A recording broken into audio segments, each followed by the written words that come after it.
All right, let's see if we have the same problems this time.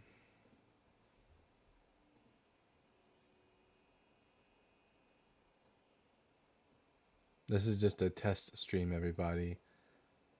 And if you're on the YouTube side of things, I'm gonna need you to comment whether or not you can hear me or not. I can hear you. Okay. Oh my god. All right, now we gotta test the super chat thing. Select.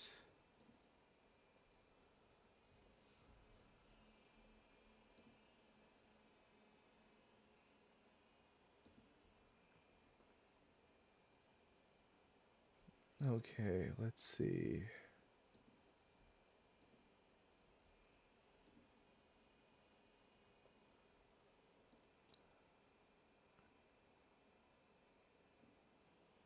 Ah! Yay! Look at that.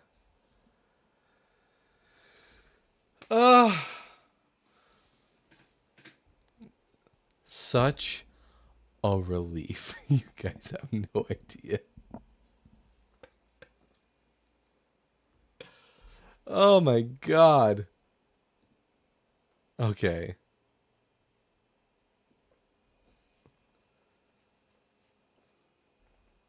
Hey everybody. Gee whiz. Well, now that that's all working, where do I pull up my guest docs? Here we go. Hello. Hello. I gave Aaron the credit Oh, just because. you said his name and OBS started acting correctly. Yes, OBS fears you, Aaron. Okay. Now we're cooking with peanut oil, as my old boss used to say. Slight echo? Slight echo? Is that what I'm hearing? Yeah, there's an echo. I can hear it, and it was like the Oh, here, last. wait a minute. Does that take care of the echo, everybody? Testing, testing. Yep. 1, 2, 3. Good job. I'm proud of Yay. you, Dalton. You figured this out all by yourself. No, I had your help. Yeah, I don't know what it was. I guess it was just a connection with the stream, and then it was just creating a new uh, sound file for in OBS. I I'm had. still going a little bit. You're still echoing a little bit? Yeah. How It's about like how about now now? it's testing. Yeah, I still am. How's everyone? You can hear the echo on your end, or is it on TikTok and YouTube? No echo. It must be. It's how loud are your headphones? Here, let me turn them down a little bit. Testing 1 2 3. Testing. Yeah, it's an echo from your headphone. I'm seeing in the YouTube chat no echo here, and No, everyone. Aaron can hear the echo. It's just a very subtle echo. Their sound might not be up loud enough. But yeah, it's your headphones. You're getting that from your, and I've been telling you this. It's your headphone feed. When your headphones are that loud, it gives it. Your mic is picking it up. Okay, wait a minute. How about how? Denny said there is echo. No, I'm not crazy. Okay. Yeah. How about now? No, it's gone. Hey, You turn. I got it. All right. All right. Fuck me. I'm so glad. Okay. Hi, everybody. The Bible guy here. Make sure you tap that screen. Share the live with those you love, with those you hate, with your friends, with your enemies. And now I'm gonna go back into my YouTube and delete that last stream. It's Dalton, you're gonna hate this. what? Your camera is fuzzy now. Oh, that's just I don't give a fuck. Um, okay, 1 second. I'm just gonna delete this guy, and then we'll be all good to go.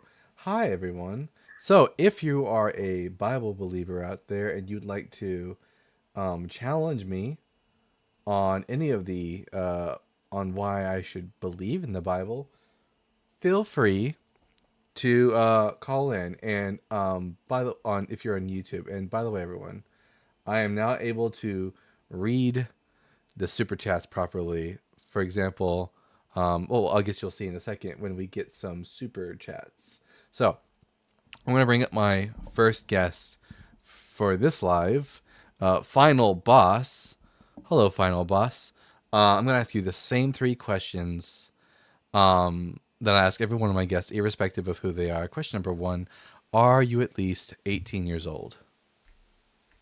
Yes, I am. Question number 2, are you a Bible believer? I am.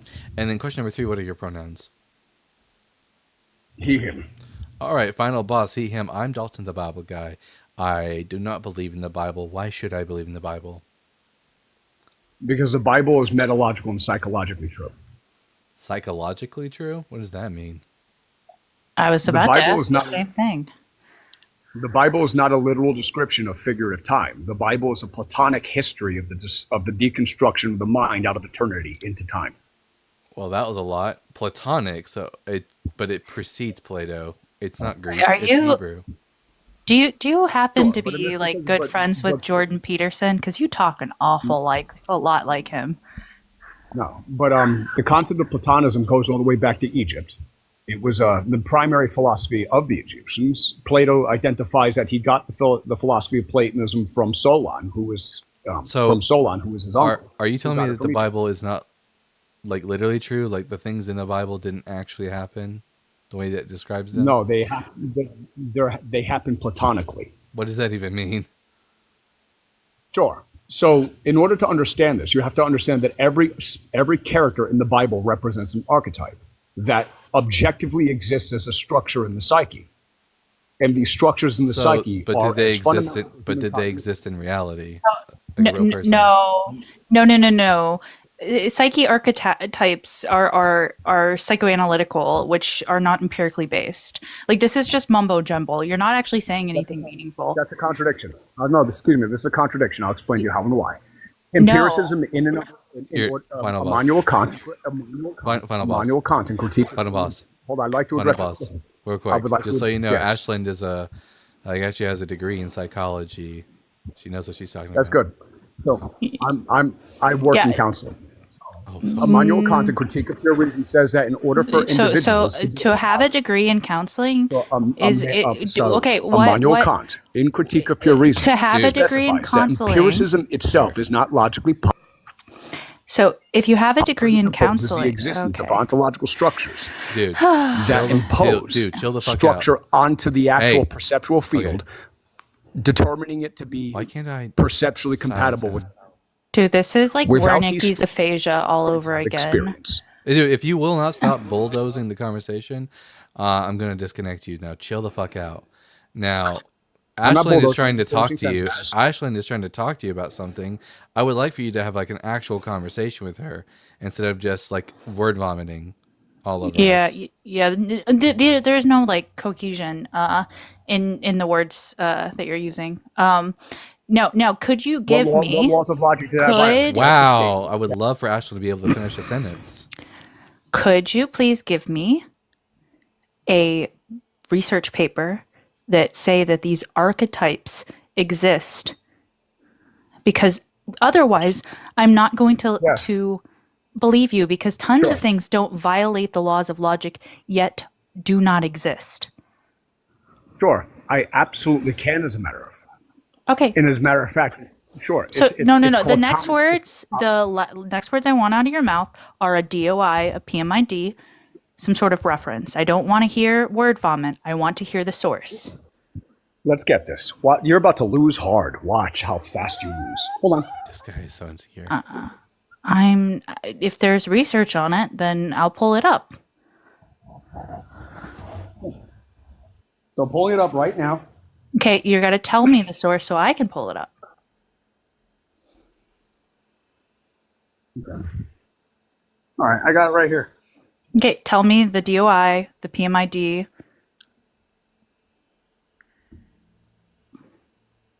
I got You're something gonna- even better for you. No, I got want something- I want an empirical work. I I know- want I peer-reviewed got that. research. I want Oh, peer-reviewed research. Don't worry. Oh, look at this. Computer scientists prove God exists. Here is the actual Source? What's Now the watch source? Where is this coming from? Oh, this comes from Berlin's Free University. Okay, give what us the final boss? Reported by ABC What News. what thing? News. Final boss. What did I ask ABC you? News. Final boss. What asked did for I it. ask? No, I asked you. I asked you for empirical Oh, did data you ask- for Yeah, right. archetypes If you and cannot to act like prove that. if you cannot act Oh like my a big God. Here it boy, is. if you cannot act like a big boy and behave yourself, I'm just going to like release you back into the wild. Oh, here it is. Here it is. Oh, here No it way. is. I think this All isn't the about me girls being a woman. follow- I think he just plows over it. He doesn't actually have conversation. He just listens to himself ramble and thinks that other people want to do the same. Yeah, I- I'm so over it. Anyways, that was a wonderful way to start the conversation. He couldn't even like have a back and forth. He wasn't able to give us the DOI number. God damn. Anyways, so our first super chats for this live from @FernLoveBond with the $2 saying, "Read me properly." Yes, we can. Absolutely. Woo! Yes, confetti. Thank you for the confetti. And then @Adam Carmona with the $2 saying, "Dalton, have you ever visited 770? What is this? What is 770? I guess not, because I have no idea what that was. Well, final boss, I'm willing to bring you back up if you're willing to have a adult conversation where you don't like steam plow over me and my co-host. Like, I understand you're excited to talk about your platonic understanding of the Bible, but you got to have an adult conversation with us.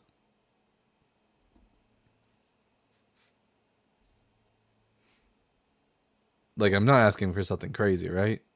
770 is a Georgia area code, maybe. Oh, if it's the area code, then I don't know. I haven't been to Georgia. I've just drank the sweet tea. All right, final boss. All right. So here's the DOI number. You ready? Here, Ashlyn, you got something? Here's the to start DOI with? number. Yep. Here's the DOI number.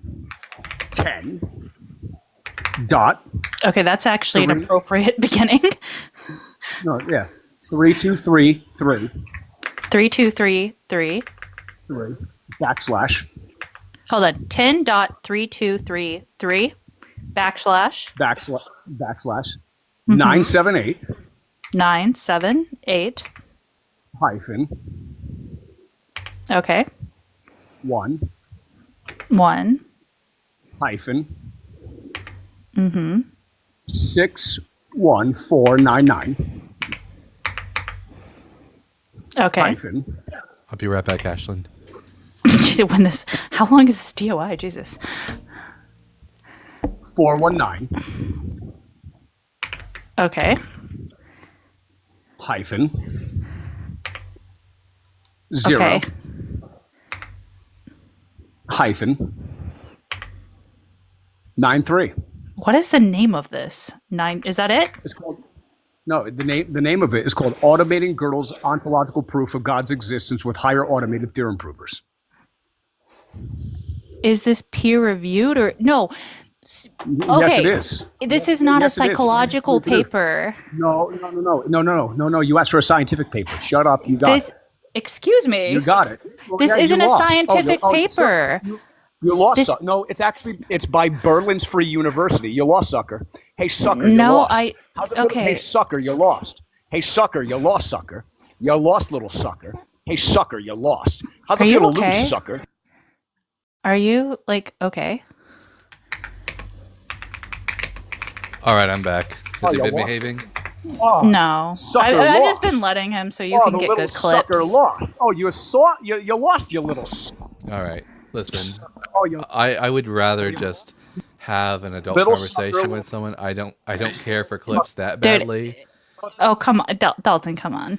Like Little this guy's sucker acting like an lost. absolute child. Now I'll just lay it very clear out for you, Final Boss.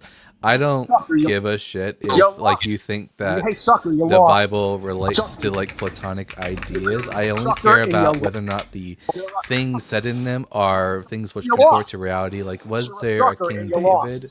Oh, but you're a sucker and you lost. All right, you're a fucking child. What an absolute So baby! Can I get some by the baby way, bottles in the comment section, everybody? What was that, Ash? let's see. Yeah, it's just a philosophy paper. I don't know why it's not empirical proof. That's just a philosophy paper. I'm reading it now, just to make sure. Because I mean, I don't know what he wanted from me. I think he may have That's not an. I think he may have broken out of a institution, and there's someone out there. Let's not. No, Dalton. I'm just Absolutely not. We do not. We are not ableist. all right. Fine. Well, there's someone with a big butterfly net out there chasing him. I'm sure. Yeah. We analyzed. Yeah, this is just a philosophical paper. All right. I guess I'll bring up some other super chats.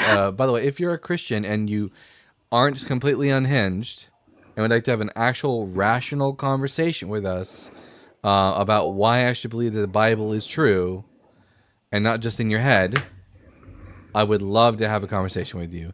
Hopefully you can be a better example of a Bible believer than the last guest was. But at Tucson KEG with the $6.66, Hail Nero, for the Get Dalton a Better Mic Fund. Well, luckily, I do have a better mic coming in the mail now. Thanks to Miss Ashlyn here. Thank you for the turkey head. Oh no, I haven't got it yet. I haven't got it yet. Well- You told me you wanted the server first, Oh, so you right. can do, and then I'll get you the mic. Unless y'all are like no YouTube calls and do the mic first, because I only make so much money. All right. Now we're going to bring up our next guest, Easton.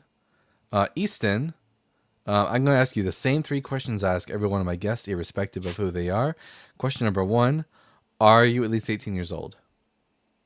Yes. Question number 2, are you a Bible believer? Yes. And question number 3, what are your pronouns? He, him. All right, Easton, he, him. I'm Dalton, the Bible guy. I don't believe in the Bible. Why should I believe in the Bible? Because Jesus died for your sins. Why should I believe that's true? I think that Jesus of Nazareth did die, but why should I think he died for my sins? Hold on. So, first What of year all- were you born? Wait, what do you mean, wait? What year were you born? 1989. You're not 18 then. Yeah, no, not. No fetuses. Yeetus the fetus. He's a Bible believer. He just lied to us. Easton, don't you know what the Bible says about liars? They have that they will be have no place in the world to come. Think about that, bud. At Garbage Man 86 with the 5 Canadian bucks.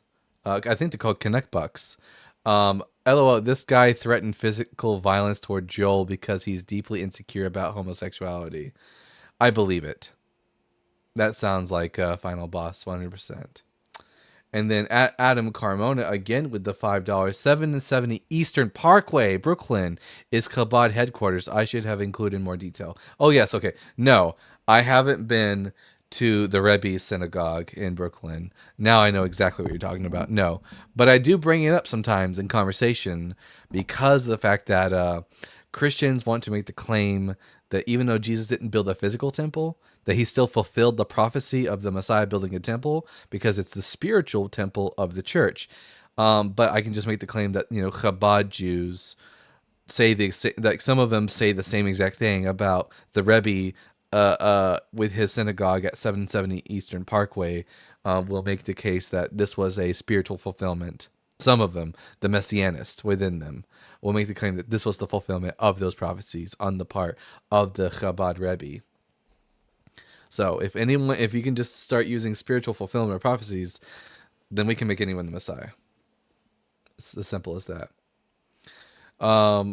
But everyone keep tapping the screen like Jonathan wanted to tap King David. And I had someone in the guest box just for a quick second. They looked like they were maybe Catholic or Orthodox, but they quickly disappeared. So I don't know what that's all about.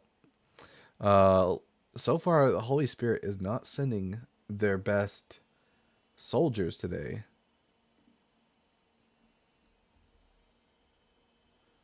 Lying for Jesus. Yeah. The last guest was lying for Jesus. I thought that was a Muslim thing. Crazy. Thank you, Ash.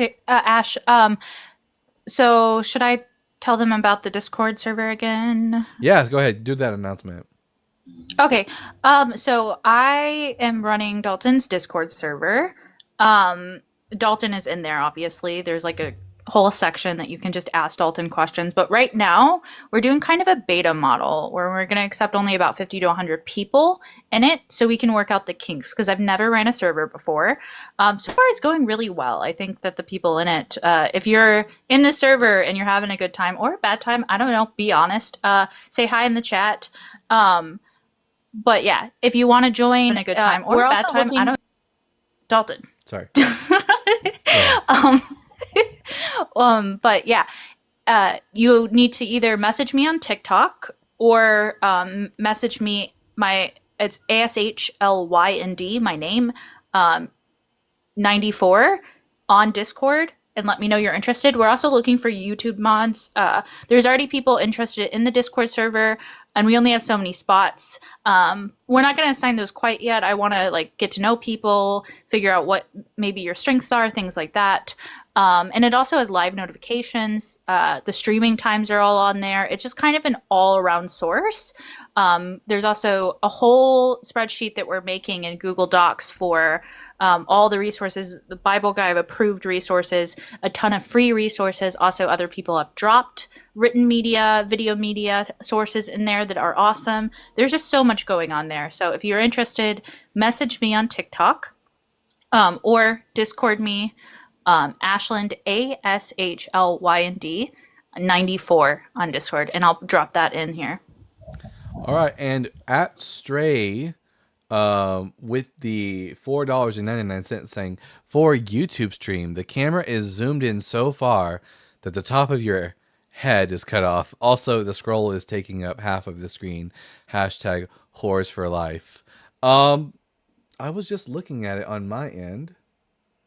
And maybe it's just the way I have my YouTube set up, but the scroll is not on my screen at all.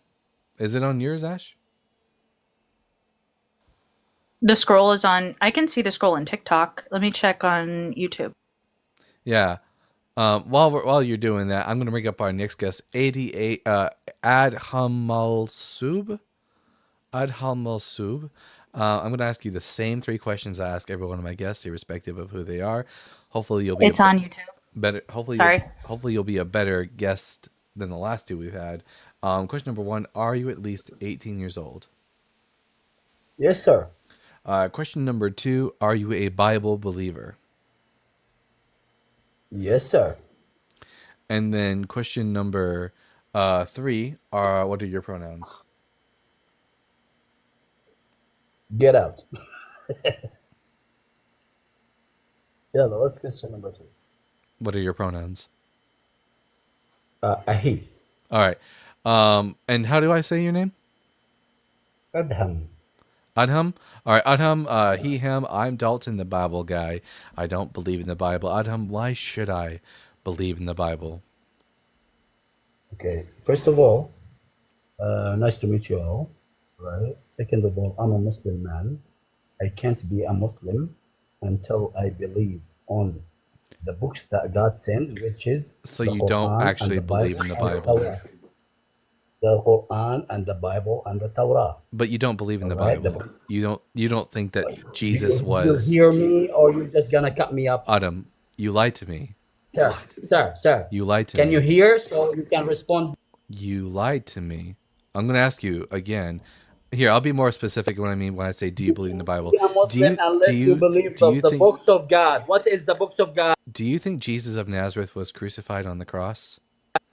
Brother, what is the books of God? Do you think Jesus of Nazareth was crucified on What the is the books of God? I don't think there are any books of God. Now, I'll ask you the question again. Was No, Jesus no, no. of Answer Nazareth? me. You answer There me. are no books of God, Adam. Oh, I should have seen this coming. No books of God. There are no books of God. Now, was Jesus of Nazareth crucified on the cross? Yes or no? Thank God, go to toilet and shit come out of God. Answer me. Was Jesus crucified on the cross? Thank God, go and poop. Answer me. I'm not a Christian, Adam. You're not to say you're I'm not an a atheist. Christian. All right. I'm an atheist. All right. All right. Let's talk about Quran then, okay? All right, sir. How about no? No. What a dumb. What's going on today? I don't. It's Friday, right? It's Friday. Oh They ate a little bit too much turkey and stuffing, and it's gone to their head. Too much Okay. serotonin from the tryptophan increase. I guess we'll bring up the next guest then.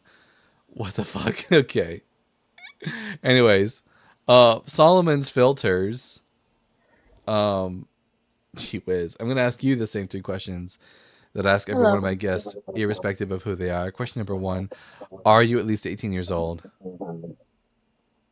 No. All right. Bye. Also, Dalton, you didn't say police be upon him. Oh yeah, Muhammad, police be upon him. Absolutely. What's going on? It's a bunch of children, non-Bible believers, and then the first guest, whatever the fuck his name was, I forgot already. Final boss. Delusional individuals. Yes. Man. Aaron says not a good day. Not a good day for guests, that's for sure. The Lord is sending his most equipped soldiers. Yeah, Ben. She says sarcastically. At least someone said Ian Rip. What happened to Ian? I thought Ian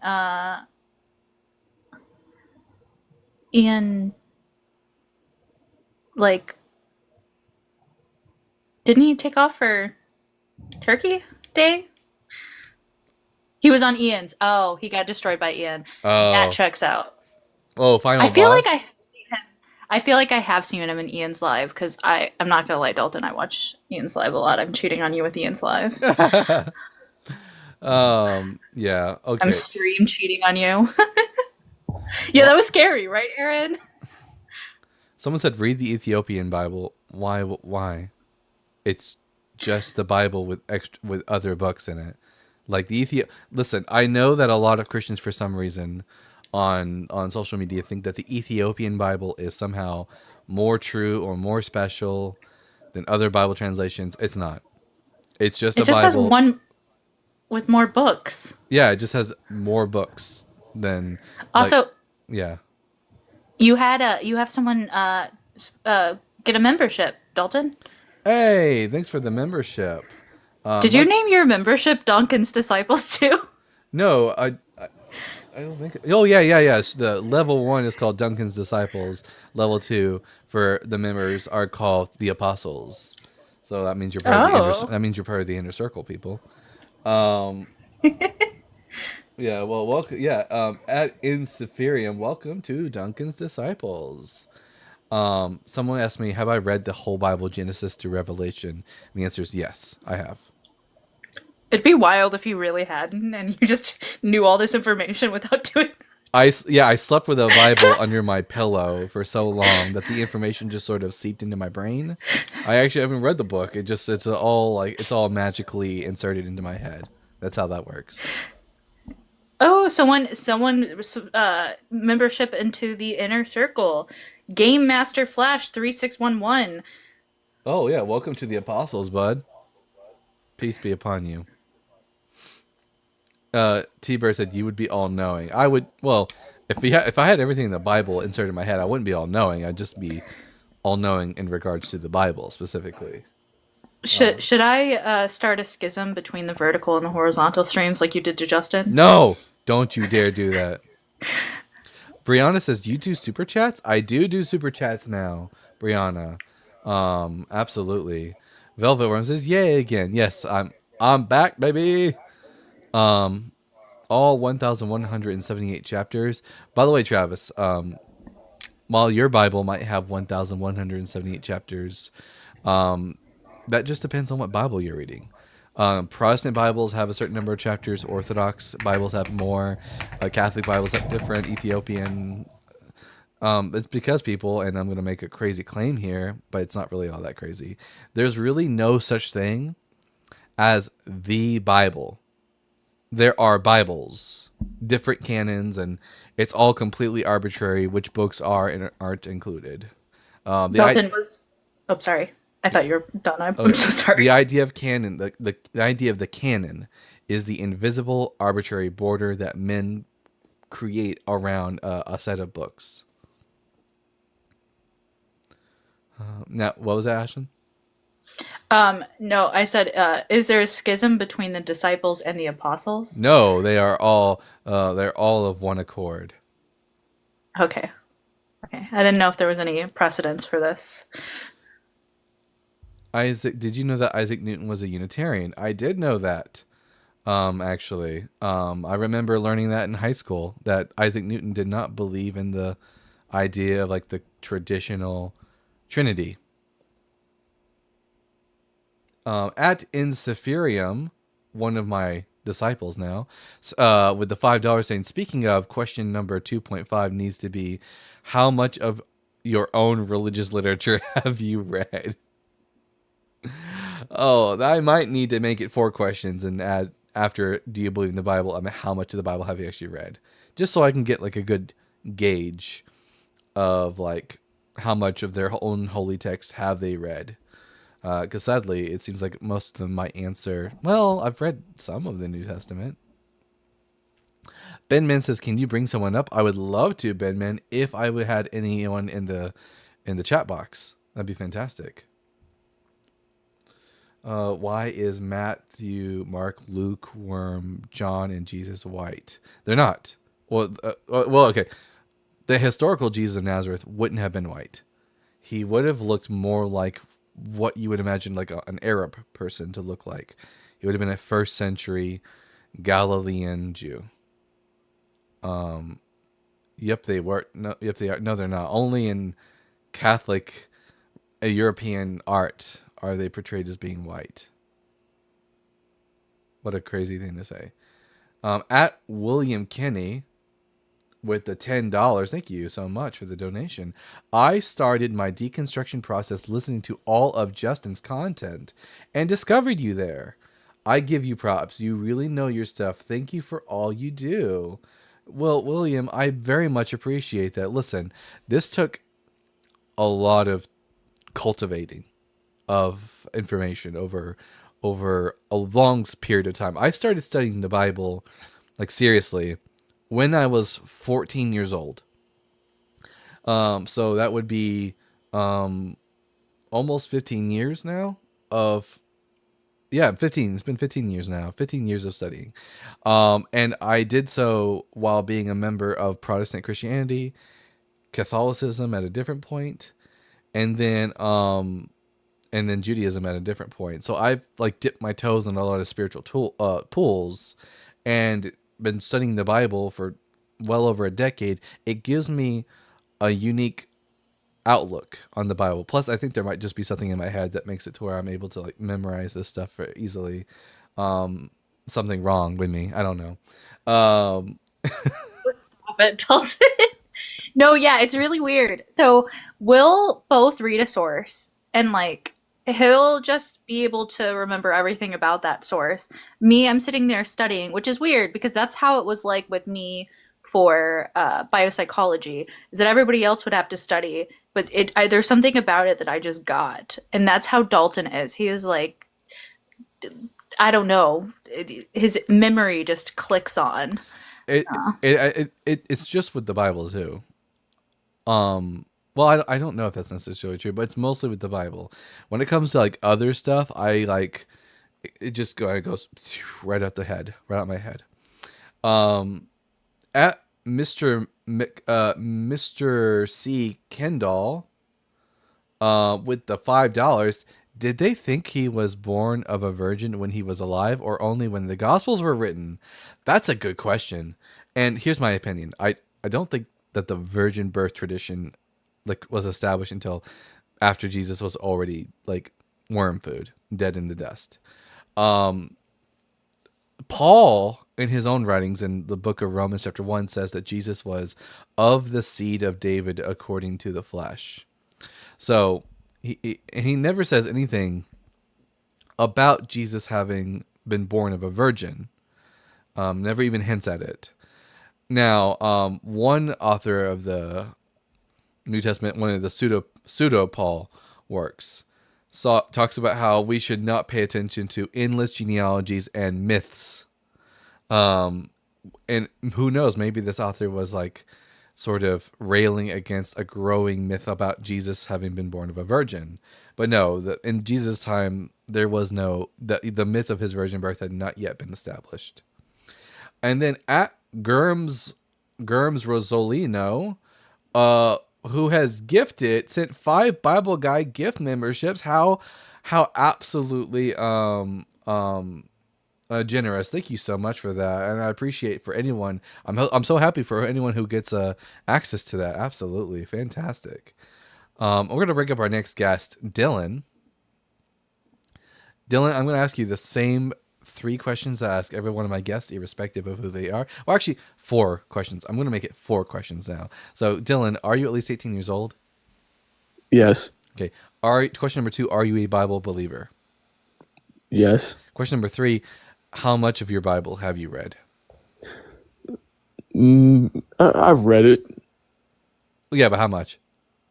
I don't know. I have read the whole thing. All right. And then question number 4: what are your pronouns? He, him. All right. Dylan, he, him. I'm Dalton, the Bible guy. I do not believe in the Bible. Tell me, Dylan, why should I believe in the Bible? Okay.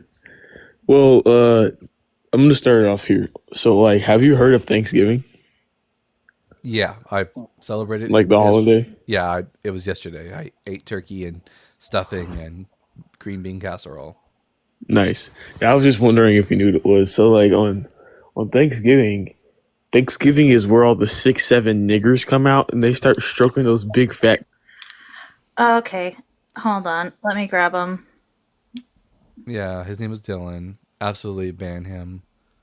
I'm trying to find him. You did that a little too fast. Next time I'll be a bit slower to. But I got him. what an absolute piece of got shit. Like, if he is a Bible believing like Christian, and if it turns out that his religion was true the whole time, imagine the reprimand that he'll receive at the hands of his God for going up in front of non-believers and using slur words. Good luck in hell, buddy. I guess. I don't know. All right. And then at Brian Evans 180 with the $4.99. Do you read books or watch documentaries trying to prove Christianity? I get bored and do it all the time. Well, I watch occasionally. I do watch like formal debates between believers and non-believers. The thing is that in order to do what I do, I have to spend a lot of time studying literature. But I try to study literature that's actually going to like grow my knowledge on the Bible in a legitimate manner. So, which means not reading apologetic works. So no, I don't spend all that much time like reading like pro-Christian works. I did that when I was a Christian. I spent enough time as a Christian reading all that now I'm having to, read appropriate biblical works, biblical study works, critical historical works.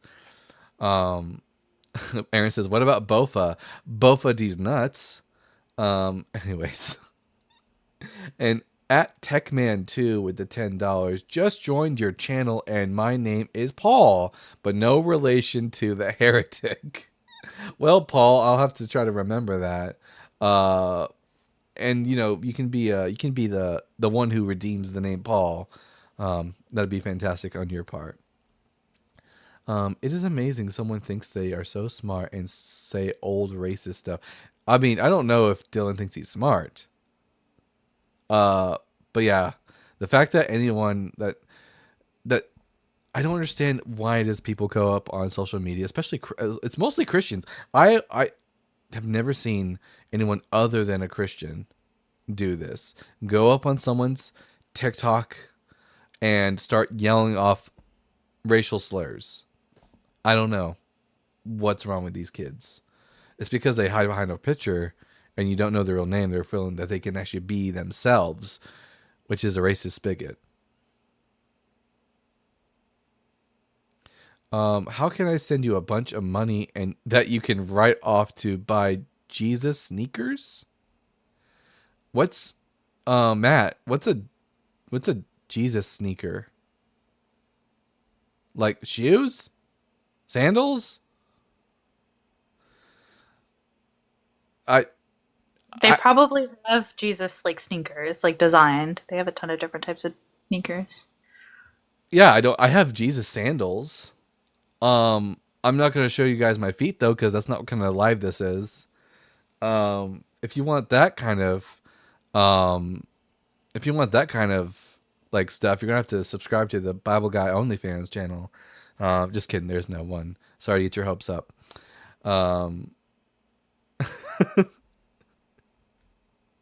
Gee whiz. So everyone, make sure you're tapping that screen and sharing the live out. And if you're on YouTube, make sure, and I can see all your beautiful faces and beautiful comments right now in the YouTube chat. Make sure you're liking and sharing out the live with other people. If you have Christian friends or some Christian content creators, send them out. So we're gonna bring up our next guest for the day, Gnostic. They came up, I think, last week. So Gnostic, I think just to get a reminder, you are above 18 years old, you are a Bible believer, and you go by he, him. Is that correct? Yeah. All right. Welcome back to the show, Gnostic. What brings you up to the show? Well, I just be seeing lives, and I usually just say the first thing that comes into my head. So I read the title. First thing that came into my head is it teaches good moral principles, and that's why you should follow it. Do you think slavery is a good moral principle? You think the Bible teaches people to have slaves? It definitely allows for it. Hold on. Okay, so let's say that there's a reading of the Bible that allows for it. The thing I said was teaches. I'm sure you could say that the original intent of I'm sure you could say the original intent of the authors was evil and that what they were attempting to teach was not righteous, but that doesn't put into dispute what it teaches in modern day. So in modern day, the standard church, basically all the apostolic churches, say that slavery is a sin, that you can't have slaves. So the standard teaching of the scripture is against slavery. Listen to the apostolic teachers and not the Bible. No, that's not what I said. I said what it is teaching today, not what the intent of the authors taught. Do you understand the difference? The Bible is doesn't say different things based on your generation. Yeah. The Pentateuch didn't get updated with the modern. Do you have an updated Pentateuch that doesn't have the slavery passages in it? Is that what we're talking about? But hold on. Even if the Pentateuch has passages that explicitly say slavery is okay, what was the claim in question? It's what is taught today, no? Or is it a different claim? Yeah, I know. I don't care about what your particular church teaches. I care about what the Bible actually says. I didn't say. Oh my God. Okay, look. So, fine. Well, you're not even understanding the argument. That's how slow. Whatever. What do you want to talk about? Why should I believe? Okay, I said I'm not talking about the author's intent. I'm talking about what it teaches today. What is confusing about that? what it teaches today. I mean, you're reading from a book. Depends on what it teaches Mhm. today is based on what you're reading today. Are you selectively reading certain passages over others? No, what we read is the manuscripts preserved by a specific institution, and that specific institution is what's going to tell us what the passages mean. Is that unreasonable? What manuscript of the Bible do you have that doesn't have the slavery bits? It's not in it? one. It's not one specific one. Ha! What version of the Bible are you reading that doesn't have the slavery stuff in it? Say hi What'd to you your say, mom Ron? for me. I just say hi, Mom. Hi. Yeah, I told her. What's up, bro? So, what manuscripts of the Bible are you reading that doesn't have the slavery passages? Bro, are you okay? Can you steel man what the argument even is? No, you're not being very clear. I don't know what your argument Okay, is either, okay. and I don't think So any of the viewers I'll make do. it very simple. There's a distinction between what the intent of an author is when he's writing it, and what a specific book teaches later after the author's intent is lost. You agree with that? So you're saying it's based on how your church interprets it. No, not I'm what the just author establishing a actually distinction meant. between two things. No, I'm not giving an argument. I'm just explaining the principles to you first. Do you agree there's a distinction between the two different things I just described? Yeah, there's a distinction between what the author intended to say versus what you're reading it to say. Okay, if you want to reword it like that, that's fine too. Okay, so then if in the modern day, the institution which we get the script, which you believe the scripture's corrupted, so there's Whoa. actually no, When you don't. did he say Wait, that? hold on. You believe the When did scripture's it- No, when did preserved? hold on. when did I say that? You can't So just you drop believe the that. scripture's preserved? I think that the Hebrew Bible has been pretty well preserved. There might be a few instances of like textual variation, but I think that what the Pentateuch says in our Bible today is pretty much more or less what was written during the Babylonian exile. Okay, and so when you discern the intent of the author, what are you using? Because you're right now you're not referring to the intent of the later readers. You're focusing on the intent of the author. So how do you discern that? Yeah. Well, So what? May I ask a question? Would it matter if Yes, if because he's literally talking I- about that instead of what Wow, I'm Can talking I about. I would love for finish Ashlyn to finish her question. Yeah, It's not thank going to be you. that important. Excuse me? Why? Because she's a Okay. woman? Yeah. Yeah, go ahead, Ashlyn. Anyways, it doesn't matter if now all of a sudden you're interpreting it as not allowing for slavery. We view slavery at any time period in history to be wrong. So even if it was only allowing slavery for this time period, it would still be wrong and be an immoral teaching. I didn't dispute that. It's not even like you're just so. So Look, it's not. I agree. Slavery. so- Listen, Okay, I'll make this very clear. she just Gnostic. spoke. She just. Gnostic. I'll make this very clear. Does the Bible in the Pentateuch give instructions on how slaves? She asked me a how- question. Can I answer? She asked me, "Why are you being sexist?" A woman asked the question. You're not going to let her hear an answer. You're going to speak for You're her. one to fucking talk, Gnostic. I'm not going to put up for this, Gnostic. I'm going to ask you a question, You're a and sexist. I'm going to have you answer it. So the question is, Gnostic. Can I answer the? No, you can answer my question. What does the Pentateuch give you instructions on how to own slaves and how to treat them? Yes. Did Jesus of Nazareth teach his followers to observe the law of Moses? Yes. Okay. Do you think that that's a good moral teaching? I don't think owning slaves is a part of the law of Moses, buddy. Have you? Okay, so you haven't read the Pentateuch, have you? I'll break it down. It's true that the Pentateuch gives instructions on how to own slaves. That's different from the Pentateuch saying owning slaves is okay. In Matthew 19, since you want to talk about what Jesus says, in Matthew 19, Jesus says It says that I'm answering your question. Will take slaves from. I'm sorry. Do you just hate all people? You don't. No, I just hate people who like. You don't let anyone hear that? Yeah, anyways, so does the Pentateuch not say in Leviticus chapter 25 that it is from among the nations that you may own slaves? Yes or no? Yep. Okay. What Yes, is the and word there's a may? distinction What between does God's may mean? permissive. What does may mean? If I say Permissive. It's permissive. okay, so the Torah does permit you to own slaves. Okay, but obviously I don't mean permit in the sense that you're saying, and I'm not saying permit as in God's okay with it. I'm saying permit as in God lets a privation occur, When does God ever speak against? which is against His will. When does God? He is against it. He is against Well, when does God ever express that He's anti-slavery? it. John 16:13. John 16. Baked. Pull Well, it up. let's- Watch what I'm about to yeah. do. You're not ready. You're not ready. You're not ready. What is Watch. it with the arrogant guests tonight? What's with the arrogant hosts and when guests? the spirit You're- when the spirit of truth comes, he will guide you into all the truth. Good boy. For he will not speak on his own authority, but whatever he hears, he will speak, and he will declare to you the things that are to come. All right, and you're making the claim that because your church, who you believe has the Holy Spirit, says that slavery is not okay, that therefore that God is saying slavery is not okay. That would be a valid inference. All right, now can you demonstrate that your church actually has the Holy Spirit and that God is actually telling them this? Yes, I can, because Our Lady Zaytun appeared to us. And actually, no, wait. Oh. I have a better one. Yeah, you're gonna I have have to a better one. I have a better one. I have a better Just- one. I have just a better note one. that We any have the Ark of the supernatural Covenant. claim- We have the Ark of the Covenant. Just so you know, any claim you make that's supernatural or anything like that, I'm going to require you to provide evidence for your specific claim. So, what is the evidence that God has spoken to your church specifically and by the power of the Holy Spirit and has told you that it's not okay to own slaves? Go ahead. Because we have the Ark of the Covenant. Baked. Evidence? What? Evidence? Okay. Yeah, evidence. I'll tell you. I'll tell you. For one, the historical evidence from First Kings, where we have an established, we have an established understanding of what happens when the Israelites lose the ark unwillingly, and when they lose the ark unwillingly, they go into repentance. They try to retrieve the ark, and God retrieves the ark back to them, meaning that the disappearance of the ark in First Kings 9 is not unwilling, because we know what happens when it's taken unwillingly. We know it disappeared from the temple willingly. So if it disappeared from the temple, Okay, so what's the now we have evidence that you actually have the Ark of the Covenant? Do we have any photos, any video of the Ark?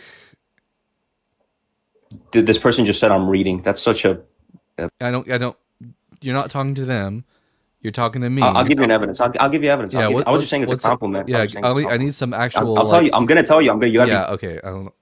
Anyways, gonna tell- I'll just say what I'm gonna say regardless. So I'm gonna need some like empirical, verifiable evidence that your particular church had. Wait, why? Even if they did have the Ark of the Covenant, how would this tell me whether or not the Holy Spirit is talking to your church? I'll tell you. Because in 1 Kings 8, it says that the eternal divine attributes of God enter the temple, and that the eternal attributes of God can only enter a temple which is righteous and blessed. Now, for one, if his eternal divine so what's the evidence that that's true? Besides the Bible says you so.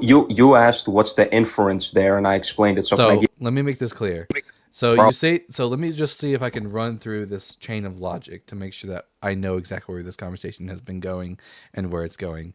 So the claim that God has said something against slavery is that the Holy Spirit in your particular church has said through your church that slavery is not okay. The evidence that your church has the Holy Spirit is that y'all have the Ark of the Covenant. But how do we know that that what you're saying about the Ark of the Covenant is true? Not only that you have it, that God is manifested in some manner with the presence of the Ark of the Covenant, and that He's speaking to you. How do you demonstrate that?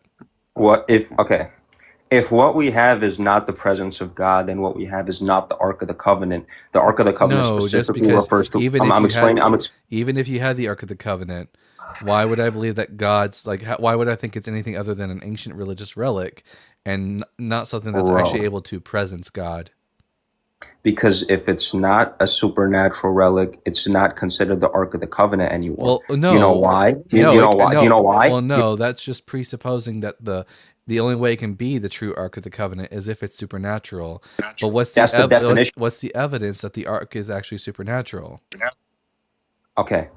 That's like saying, what if when we're referring to God, we're referring to something that's not supernatural? The definition of God is something that's supernatural. You're talking about a box of acacia wood that's covered No, I'm with not. gold. No, I'm not. No, I'm not. And No, and no, no, no, no, anyone no, can no, make. no, no, I can no, no, make no, it. no, I no, can make. no, no. Yes, talking- yes. So I'm talking about God, no, how talking do about I God's know that the Ark of the Covenant is God's presence. actually supernatural? God's presence. God's presence. That's the definition of the Ark of the Covenant. No, retard. it's not. That's the definition. I don't. Okay, whoa. Okay, Oh, here. slur. Guess they what? get blocked. You just used a slur, and now you get blocked. Oh, This guy's a Christian.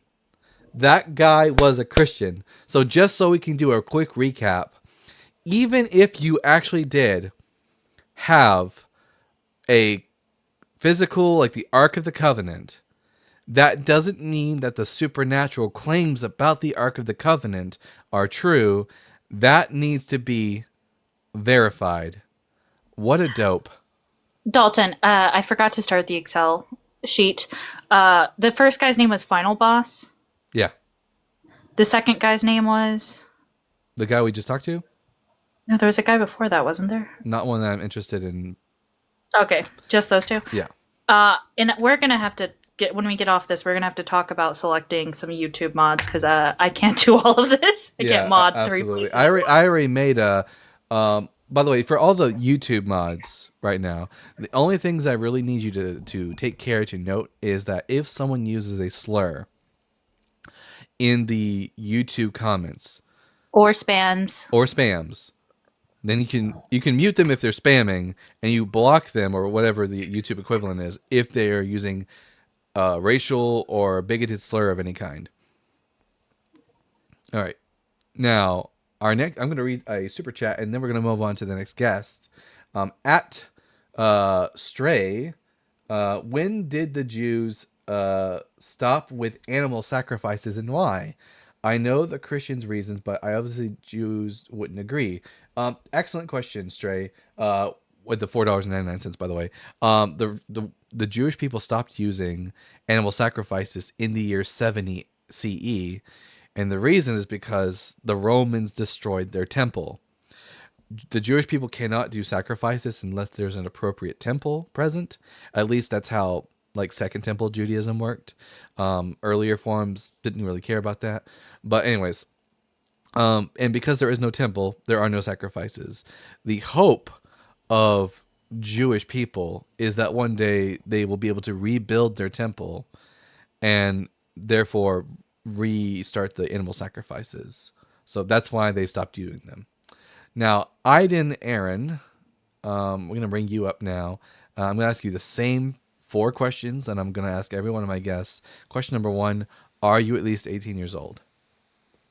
Hey, Sam. Question number 2, are you a Bible believer? Yes. Question number 3, how much of your Bible have you read? All of it. Okay, and question number 3, and question number 4, what are your pronouns? He, him. All right. Aiden, he, him. I'm Dalton, the Bible guy. I don't believe in the Bible. Aiden, why should I believe in the Bible? Well, why don't you believe in the Bible? What? Because it's not true. It's historically and scientifically inaccurate, has contradictions, and Jesus didn't fulfill prophecy. That's why. I guess I would seek to understand the contradictions and see how Jesus did fulfill the messianic. I mean, he's the Messiah. I guess the other way to think of it, if he's not the Messiah, then who is? Well, no one is. No one has fulfilled any of the prophecies regarding the Messiah. So why would there not be a Messiah? Because no one's After all the things that happened in the Old Testament, for there not to have been a fulfillment. Well, I don't believe everything in the New Old Testament is true. I'm an atheist. Now, but even so, no one's fulfilled messianic prophecy, therefore there isn't a Messiah. The only way you can be the Messiah is if you fulfill the words of the prophets of the Hebrew Bible. Okay, and so if you're an atheist, have you read the whole Bible or just parts of it? Genesis to Revelation, all of it. And you don't what do you think when you read about God? Who is that speaking? It's the same as if I was reading the Enuma Elish and it was talking about Marduk, or if I was reading Greek myths and it's talking about Zeus. They're just stories. I see. So you read it you'll read the Word of God, and you don't. It's not the Word of associate, God. Say when it says the Lord says this. Yeah, Yahweh says God that. never said anything. People said that God said things. I don't see any good reason to think that the Bible is the Word of God, especially when it has scientific and historical errors. So how do you think, when it says how God created the world, or the universe, actually, how do you think the universe was created? It wasn't created. The universe has always existed. So you don't believe, what about the Big Bang? The Big Bang doesn't tell us that the universe had a definite beginning. It only tells us that 13.8 billion years ago, the universe was very small and began to rapidly expand. but it doesn't tell us where any of that matter came from or if it came from anywhere. So where do you think that matter would have come from? Nowhere. Without God. It always existed. It's eternal. Because Okay, so I can't, guess because you yeah. can't get something from nothing, and there is something. Right. Therefore, there was never nothing and always something. The universe is eternal. Okay, so that's one of your ideas that's not really scientific. No, And so that is examine scientific. there. Hold on. Let me just explain to you. Okay. So you have this standards you have of the Bible, like looking for science, like looking for like no contradictions or nothing scientific. But when it comes to your idea of the Big Bang, you actually have this very unscientific idea. Okay, So here, if you could question. apply this faith, Can hold matter? on, you Can hold on. matter? Just, No, I let me didn't. just explain. Let me just No, I explain. didn't. Let me finish. You made a claim. I'm rebutting your claim now. You've made the claim that what I've said is unscientific. I don't think you know what the science says. So, Aiden, I'll ask you a question. According to science, can matter be created or destroyed? No, of course not. That's one of the laws of thermodynamics. All right. According to science, is the Big Bang the something coming from nothing? That was like 14 billion years ago. Does the Big Bang teach that something came from nothing? It doesn't say where anything. It just says this is when everything started. No, it doesn't. And only started in the sense that this is when the universe began to expand. But the Big Bang doesn't tell us that the universe came into being. That's not scientific. That's not the scientific. Okay, consensus. what is your theory called? I mean, just so, are you saying you have a scientific theory? No, this is just the Big Bang. All the Big Bang tells us is that 13.8 billion years ago, the universe began to expand, but the Big Bang doesn't tell us Okay. if the universe came into being. So 13.9 billion years ago, what was there? Well, the matter would have been there. Okay, so that faith that you just used not to faith. explain that. It's not faith. Okay, You can't unless it's Okay, just like the let's do- default. anyways, It's the default position until you It's can not. until you can It makes no demonstrate. sense. No, it does make sense because unless you can demonstrate that something could come from nothing or that there was ever nothing to begin with, then the default position is to believe that like the universe has always existed. Okay, well, we know it hasn't because it started 13.8 billion years No, we ago. don't know that. You already started know thir- that. No, we don't know that. That's called the You're- Big Bang. No, you're wrong. You're literally disputing the You're- Big Bang. No, So I'm no. You're learn the you're- science. I'm not. Okay, anyways, I'm not let's go back to the disputing Bible. I'm not disputing the Okay, Big Bang. then You're just ignorant on what the Big Bang actually is. You have a false view of what it is. Okay, the other thing you can talk about is where life came from. Whoa. So you have life and My consciousness. Oh God, my neck hurts from and that crazy pivot. When you start, Are you yeah. Well, I'm are- just these are ways you can understand that there's faith involved in all the ideas that we have about where things came So from. again, when it comes to abiogenesis, you don't need faith because until you can demonstrate that the supernatural exists, the default explanation for the origin of life is going to be naturalistic. Okay, so that's faith. No, it's not. If you apply that faith No. to whatever, What do you think okay, faith so now is? what do you think what faith are your is? belief in something that you can't see or feel yourself? No, it's You weren't there when life no, started, It's belief without but you have evidence. this ideas about what happened. Faith is belief without evidence. I've given you like a reasonable like explanation for how we know abiogenesis is the best and only abiogenesis is the only possible answer until you can demonstrate that the supernatural exists. We can demonstrate that nature exists. Here it is. Here's nature, natural things. I can demonstrate that nature exists. But until you can demonstrate that the supernatural exists, it's not even on the table for an explanation for the origin of life. Okay, so then the last thing is to understand, how did Jesus resurrect? He didn't. Because once you get that was a miracle that he himself prophesied. I don't think Jesus resurrected. Okay, but just stick with me here. Read the Gospels more. Go I've read back it. and read John. I've read them. Okay. I don't believe something Under- just because I read it in a book. Okay, but now if he did, you have to ask, how did he do it? He didn't. How did he prophesize that he was going to do He it? didn't. How were the preparations made He for him to didn't. do it? He didn't. Okay. Jesus did not prophesy his death. The Gospels were not written like contemporary to the events mentioned.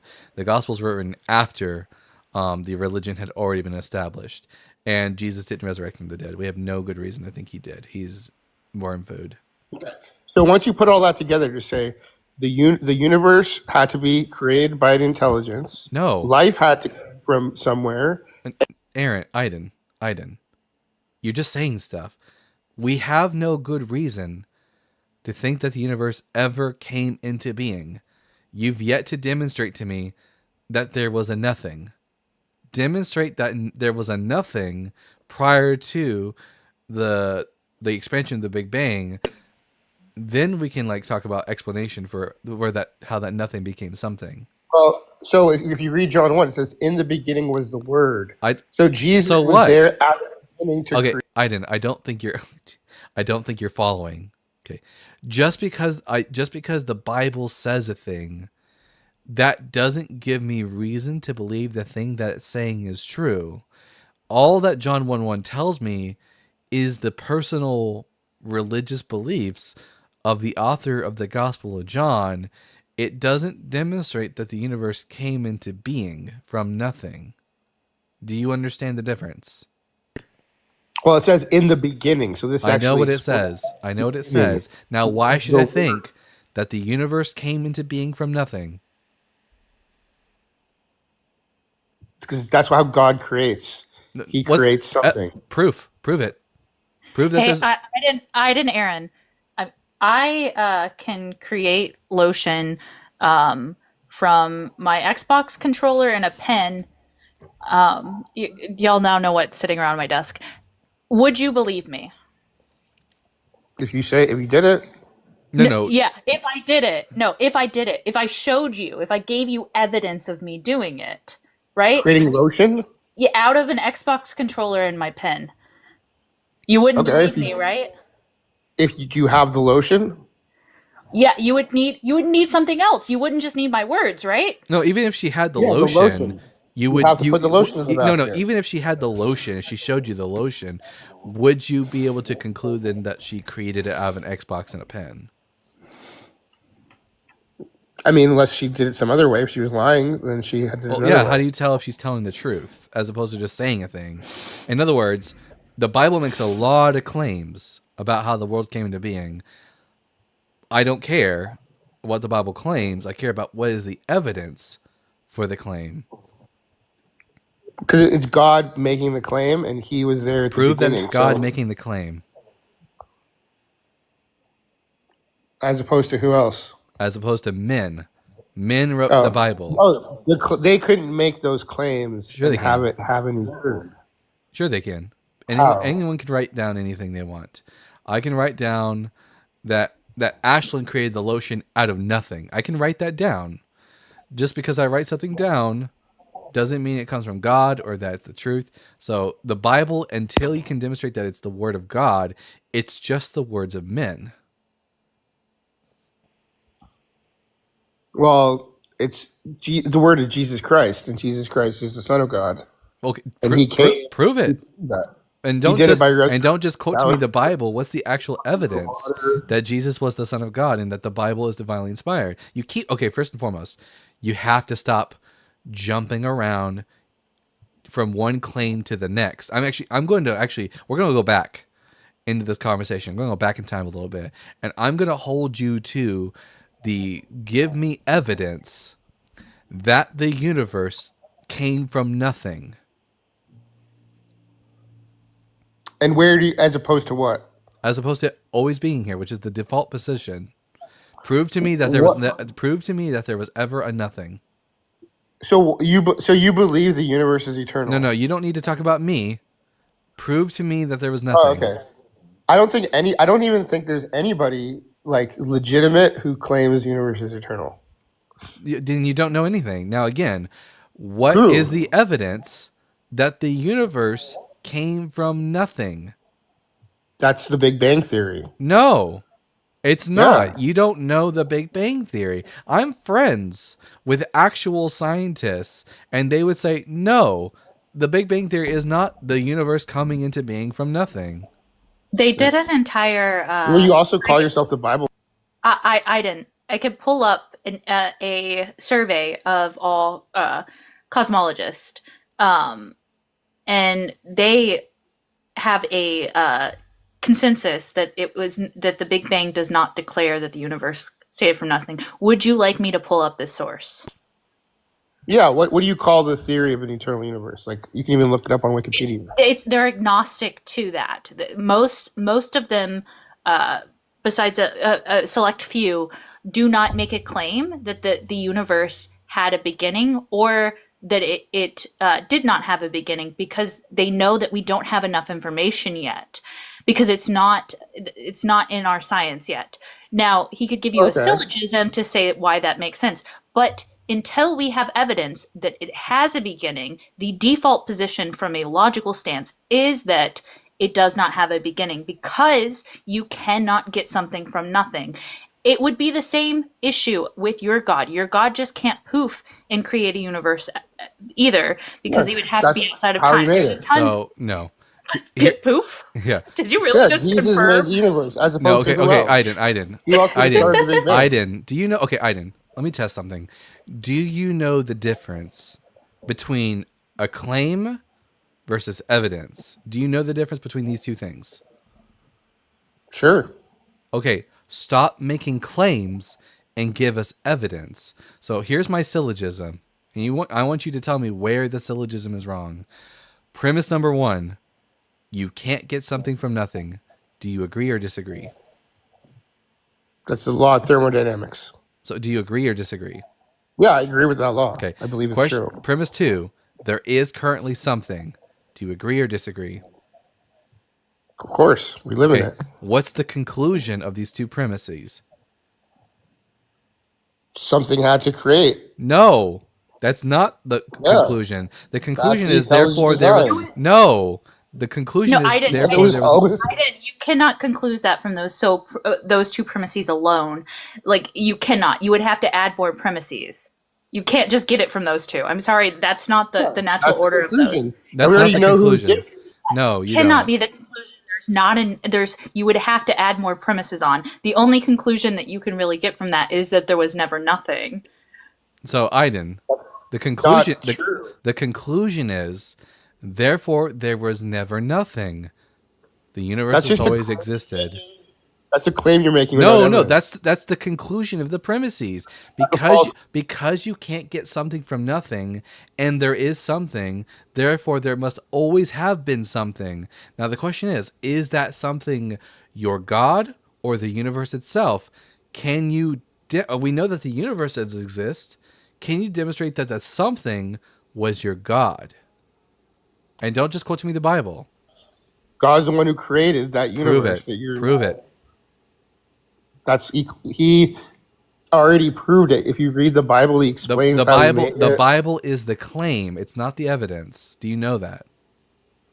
Well, you can prove. I guess you can prove. Why should I with believe the Bible is true?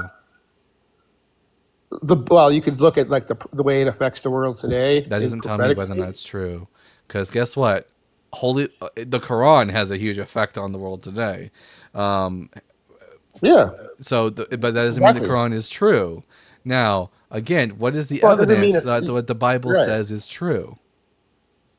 Because if God says I'm going to do something in the Bible and then He does it, What's the evidence that God That's ever showing said? how what he- What's the evidence that God said anything in the Bible? What's the evidence the Bible is the Word of God? because the things happened. What? So, like all the things in the modern age, like in Israel, Nothing about Everything that's happening. Nothing about the state of Israel tells me that God ever said jack squat. The state of Israel We- is a human-made, state. It was made by people who had an agenda. Free Free yeah, but Palestine. God said it Palestine. happened. Aiden, the state of Israel being formed by people in the 1940s doesn't tell me that God is speaking through the Bible. Well, he said he was going to do it in the Bible. No, what the Bible says that one day God would establish the monarchy of Israel. He would gather in all the Jewish people from the four corners of the world and bring them back to the land of Israel and establish the monarchy. The state of Israel today is not a monarchy, and the majority of Jews don't live in Israel. So whatever the state of Israel is today, it's not the fulfillment of prophecy. So try again. You're saying, oh, it's supposed to be a monarchy? Yes, with a king. Well, they don't. I mean, I wouldn't say it's a king, but they do have a strong The ruler. Hebrew Bible would call it a king. Does the state of Israel have a king? Is the Torah the law of the land in Israel? It's You like the want? Book of Judges. You There's think? no You king in the think land. Bibi Netanyahu is a king? No, he's the ruler of Israel. Well, he's not a He's king. not. He's No, he's not a king.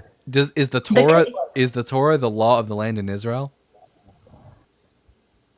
No, they have their own law. Okay, so it's not the monarchy of Israel. It's a completely different entity altogether. It's not the fulfillment of prophecy. It's a human-made state.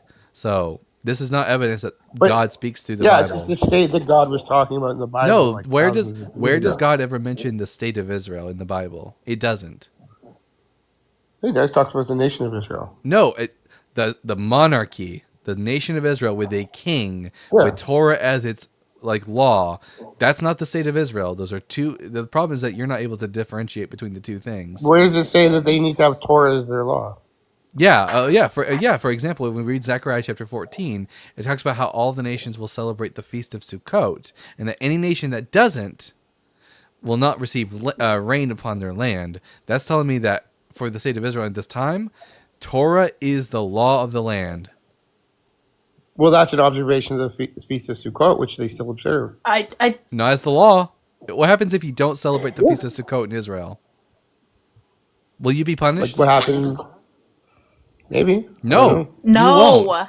Israel is a secular Not by the state. people, but maybe God would. Israel is a secular state. You can be Why do you think? you can be homosexual in Israel. They have Tel Aviv has one of the biggest gay pride parades. Yeah. So what? Yeah, Torah is not the law of the land in Israel. What's wrong with being gay? Nothing. But it just demonstrates to us that the Torah is not the law of the land in the land of No. Israel. What do you mean by Torah? Torah is the 5 books of Moses. Genesis, Exodus, Leviticus, Numbers, and Deuteronomy with the 613 laws.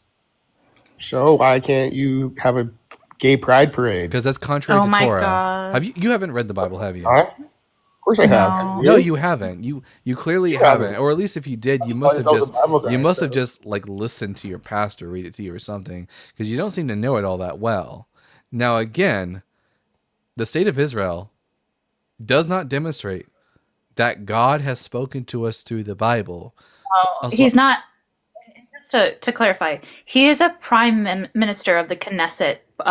Basically, they have a democracy. Okay, they have a. I'm not sure. It's a representative democracy, I believe. Like, I'm very familiar with Bibi Netanyahu. You don't want him in this position. He is not a good person. Like, he Yeah. literally said he was happy for 9/11 because it flipped the view of the American public in his favor. Like, that's someone you want as this leader. No, I think Jesus Christ in the second coming will be the King of Israel. Well, Instead of- no, Jesus is dead unless you can demonstrate otherwise. Resurrected. Prove it. And don't just say, "Well, the Gospels say he resurrected." Like I And it says- understand, what does it say? I understand what the Gospels say, but what is the actual evidence that Jesus resurrected from the dead? You just keep making claim after claim after claim without providing any evidence, and honestly, it's really annoying. So, what is It's the like- evidence that Jesus On resurrected the from cross, the dead? it says Inri, so it says King. So Oh my- he's that king. Again, another claim from the Gospels. I don't care about the claims of the Gospel. Oh, thank you for the what is that? The golden headband. That was very nice of you. Now, again, what is the evidence that Jesus of Nazareth resurrected from the dead as opposed to him being a fucking corpse? Thank you for the dragon head. Ha. Well, you said that's what because Israel came back. And I it don't needs a care about. I king. don't care about the state of Israel. Stop talking about the state of Israel. What is the evidence that Jesus of Nazareth resurrected from the dead? That the nation he's leading also resurrected. Don't no. The state of Israel. Thank you for the money gun. The state of Israel has nothing to do. Drop the state of Israel. It's not the fulfillment of prophecy. It's not a monarchy. It's not led by Torah law. I don't give a shit about the nation of Israel. What is the evidence that Jesus of Nazareth 2,000 years ago, I'm not talking about 1948 with the state of Israel. What is the evidence that 2,000 years ago, that dead rabbi came back to life? Just the last couple thousand years. But why do you think Israel doesn't follow? Needs to follow Torah? I've already told you. Now listen, Where's focus. the Bible? Aiden, focus up. You need to focus. You've been so absolutely all over the place with this entire conversation. Aiden, what is the evidence that Jesus resurrected from the dead? Give us the evidence, and I don't want to hear you say another fucking word about the state of Israel. Okay. Do you have any Bible verses to center it? Like what are you I don't even saying believe the about Bible's true, Aiden. So why are you saying that what you believe matters? Oh my God, Aiden, the words above you are so absolutely lost in this conversation. It is insane. Thank you for the confetti. The above my head, it is written, "Why should I believe in the Bible?" Which insinuates that I, the Bible guy, do not believe in the Bible. So when you keep bringing up the Bible as evidence, that does nothing for this conversation. I need evidence that what the Bible says is true. Can you provide me that evidence, or do I need to move on to the next guest? I think I could, but I'd have to understand. Like, why do you call yourself the Bible guy if you don't? believe Because the I know Bible? the Bible better than you. How? How do you know the Bible better than me? I think he's readily demonstrate that in this live so far. And the fact that you verse? aren't tracking What's the okay? Like, what's the verse? actually making me fear for your listening comprehension. What is? Yeah. So listen, Let me Aiden. give you Aiden, you didn't know what laws were in the Torah. What laws are in the Torah? You tell me. You know? A man shall not lie with a man as with a woman is an abomination. Leviticus 18:22. You didn't seem to fucking know that when I brought up the fact that Tel Aviv has a huge gay pride parade, which is a demonstration That doesn't the state, mean which is the demonstration that the state of Israel doesn't govern itself by the Torah. So it's not the prophesied Israel of the prophets. You are so incredibly inept and inadequately like disposed for this conversation. It is I know that. absolutely baffling. So I'm going to ask you one last time, and if you don't, I'm moving on to the next guest. What is the evidence that Jesus of Nazareth resurrected from the dead? Like, King David and Jonathan. Oh my God, so much clippable content today. Yeah. Okay. Jesus Christ. All right. World of Fire. We've spoken to you a couple days ago, as I remember. Let me see if I remember. 18 plus, Bible believer, he, him. Correct? Yeah. Wow. You know what? Your memory insults me. Well, I have strong confidence that you'll be a better interlocutor than my last guest. So, World of Fire.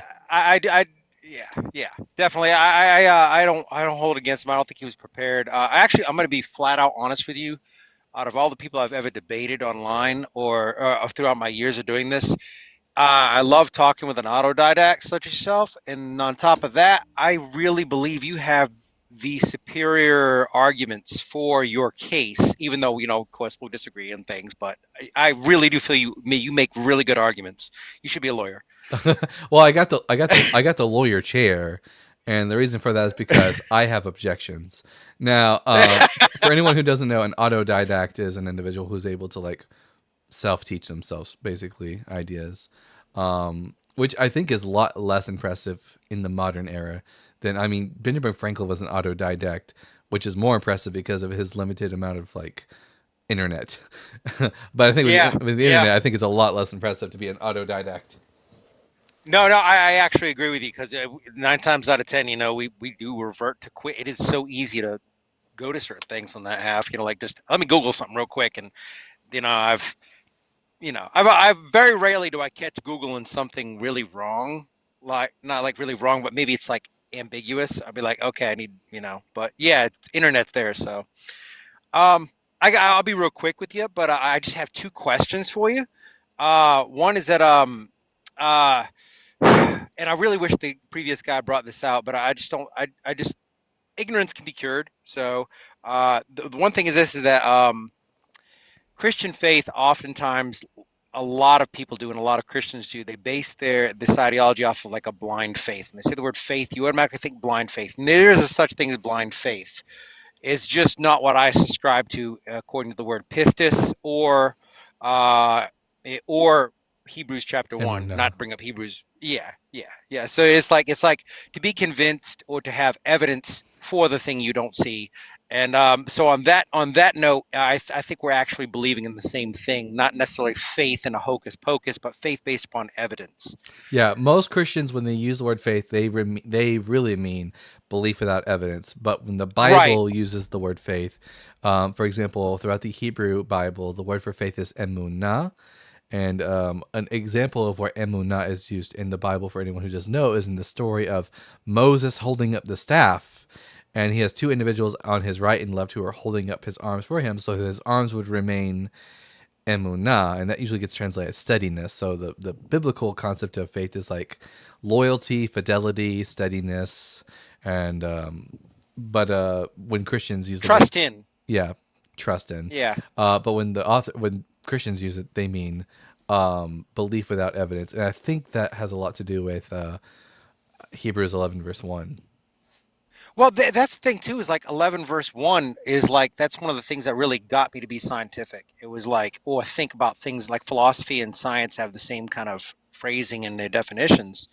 To observe and understand everything. It says to believe or have conviction in the thing not seen. In other words, you have evidence of the thing not seen. You can use the word evidence or however you want to translate it, whatever. But yeah, we should believe in evidence. We shouldn't believe in blind faith. And I'm surrounded by a bunch of Christians that have blind faith, and I'm not with that. You know what I mean? I'm really not. And I don't even harp on them about it, but I'm like, it makes your arguments weak. So when he says, give a reason for the hope that you have that is in you, how do you give a reason for blind faith? If the book says so, I could believe the Quran, I could believe the Bhagavad Gita, I could believe in anything, So it's like, and I really do appreciate your study. You are well learning this, so you make for some good questions and conversation. You really do. My second question would be, which I both think we agreed on that one. My second question is that it definitely comes down to the idea of Big Bang does not mean the creation of everything. And also, where we actually agree on theism or an atheist, none of us believe, because you're the first atheist I've actually heard to lay this claim. So it was really cool the way you did very nicely. We don't believe, together, we agree, we don't believe we come from nothing. That is not what biblical teaching is. That is not what atheism is in your perspective, as you've described to me. We obviously come from something. Yeah, although Christians do believe in Yeah. creation ex nihilo, that is a dogma, and I would say that the Bible doesn't creation ex nihilo. It actually teaches that when God began to create the heavens and the earth, there was already something present, namely the Right. world, the waters, and the darkness were already present when God began His act of creation. So the Bible also teaches that the universe is eternal, along with Yahweh. Well, right. In that sense, like when you say in neo, the Latin word you said, Creation ex I nihilo. butcher. Yeah. Yeah.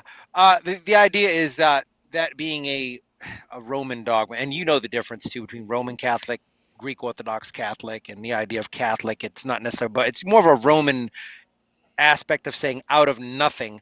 So, but even God says he's created man from something. God says he's created the universe in the beginning. He created the heavens and the earth. He himself would be, eternal. Therefore, he himself is making something from something. You know what I'm saying? Because you can't get nothing from Well, something. I don't think and God of the Bible is creating the world from himself. He's just Yeah. rearranging existing material in the world. you know I what? heard talk of physics. It could be of Also, yes, I hi. know, right?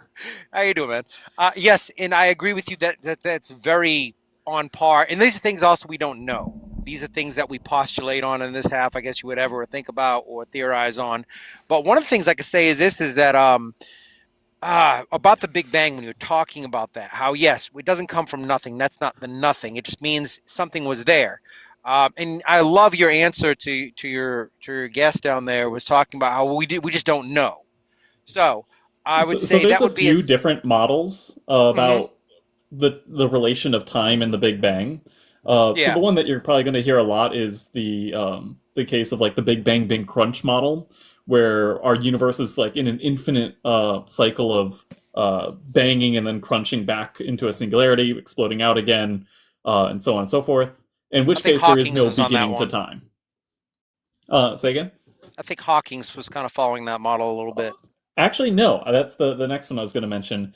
There's the Hartle-Hawking state, which is sort of the no boundary model, in which that there actually is a first moment of time, but it's not like a hard first moment. It's an interesting mathematical concept where, as you wind back the clock closer and closer to that first moment, differences in time turn into differences in space until at the very, very first moment there's only space.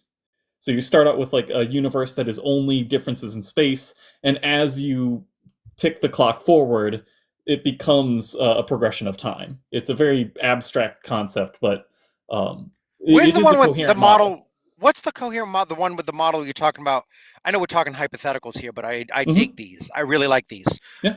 And the idea is that there's one was like the basically everything is popping in and out. It was like they said referred to like an ocean, right?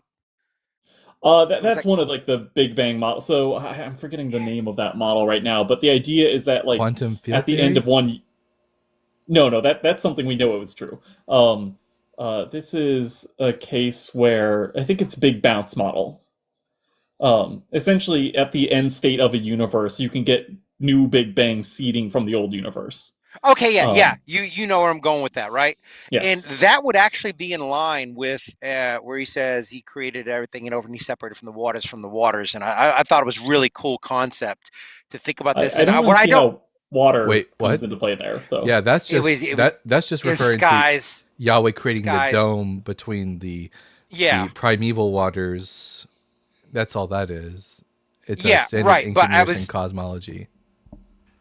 I would just always thought that was maybe it was on a bigger scale, hypothetically speaking, that this was talking about this thing or whatever. Because basically, when we go Yeah. back to the Big Bang, we're going back to singularities, which is not a Well, thing no. that can. Well, So I gotta say, most physicists don't think that singularities are an actual thing. well, Usually, that's when what you I get was getting into. usually when you get a singularity in your math, that's telling you that your model is breaking down, and you need to substitute in a new, more general model to tell you what's going on in that case. This was the Absolutely, I case. love. Yeah, Yeah, this absolutely, was and that's great. this was the case in like quantum mechanics, which essentially predicted that electrons should have an infinite amount of it's like potential energy, because if they're described as point masses and they have some electrical charge, the electrical potential energy that they should contain would be like infinite. But thankfully, quantum field theory, which you were just mentioning, comes to the rescue, and there's this process called like shielding. Actually, is that the name? Regardless, the idea is that it actually prevents the electric field from diverging that way and keeps the energy of the electron finite. And so like, this is an example of a newer theory fixing in the singularities of an old theory. And we certainly expect that to happen for the singularities that are still in general relativity. So general Mhm. relativity does predict that there are singularities inside black holes and at the start of the universe. but it's very unlikely that that's the case. And chances are, when we develop a theory of quantum gravity, that singularity will go away for some just maybe like really dense object. No, right. And no, that's what I was actually getting to, was like singularities are pretty much considered, it's kind of it's just it's a hypothetical, you know what I mean? At that It's, point it's in not time. even hypothetical. They're considered unphysical. Well, correct. That's what I'm saying. It would be a thought. It'd be a thought you think. And matter of fact, we talk about nothing, right? Creating something from nothing. It took me a while to do this. I gave myself a headache doing this for time. I tried to imagine the concept of nothing philosophically. I couldn't do it. I actually gave myself a headache. And giving yourself a headache doing that, imagining nothing, you can't imagine nothing coming from nothing. So I think that's what a lot of Christians miss, is that we're not coming from nothing. The universe didn't come from anything, from nothing. That's not what that is.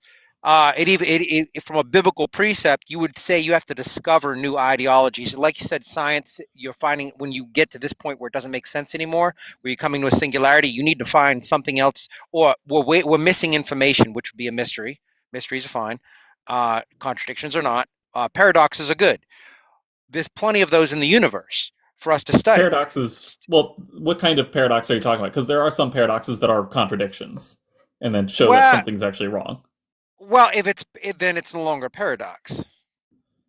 Well, it depends what your definition of paradox is. It kind of has a loose definition. But well, for I'm example, using it in the sense of.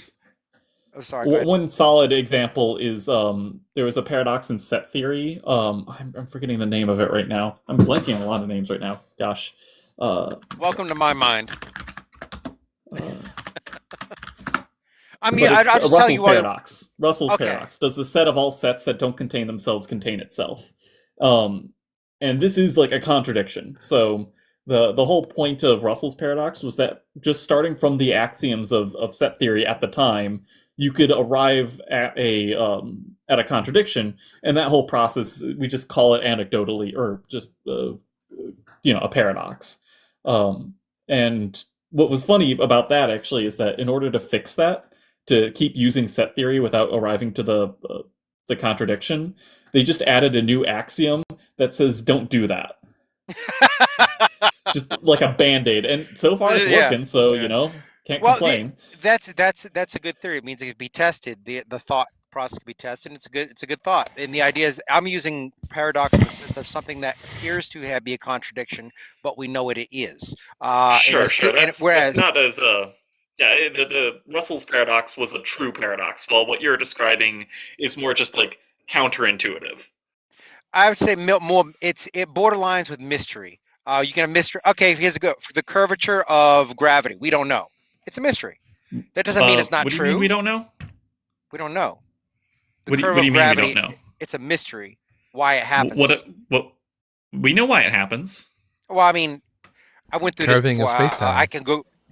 Yeah. Well, the curve of gravity. We know that curves due to the content of energy and stress. Where does energy and stress come from? Matter and energy. Where does it come from? Mass, like particles. Right? Like mass, right? Mass creates gravity, right? Sure. Okay. Yeah, well, mass is just a form of energy. Energy density is what curves space-time.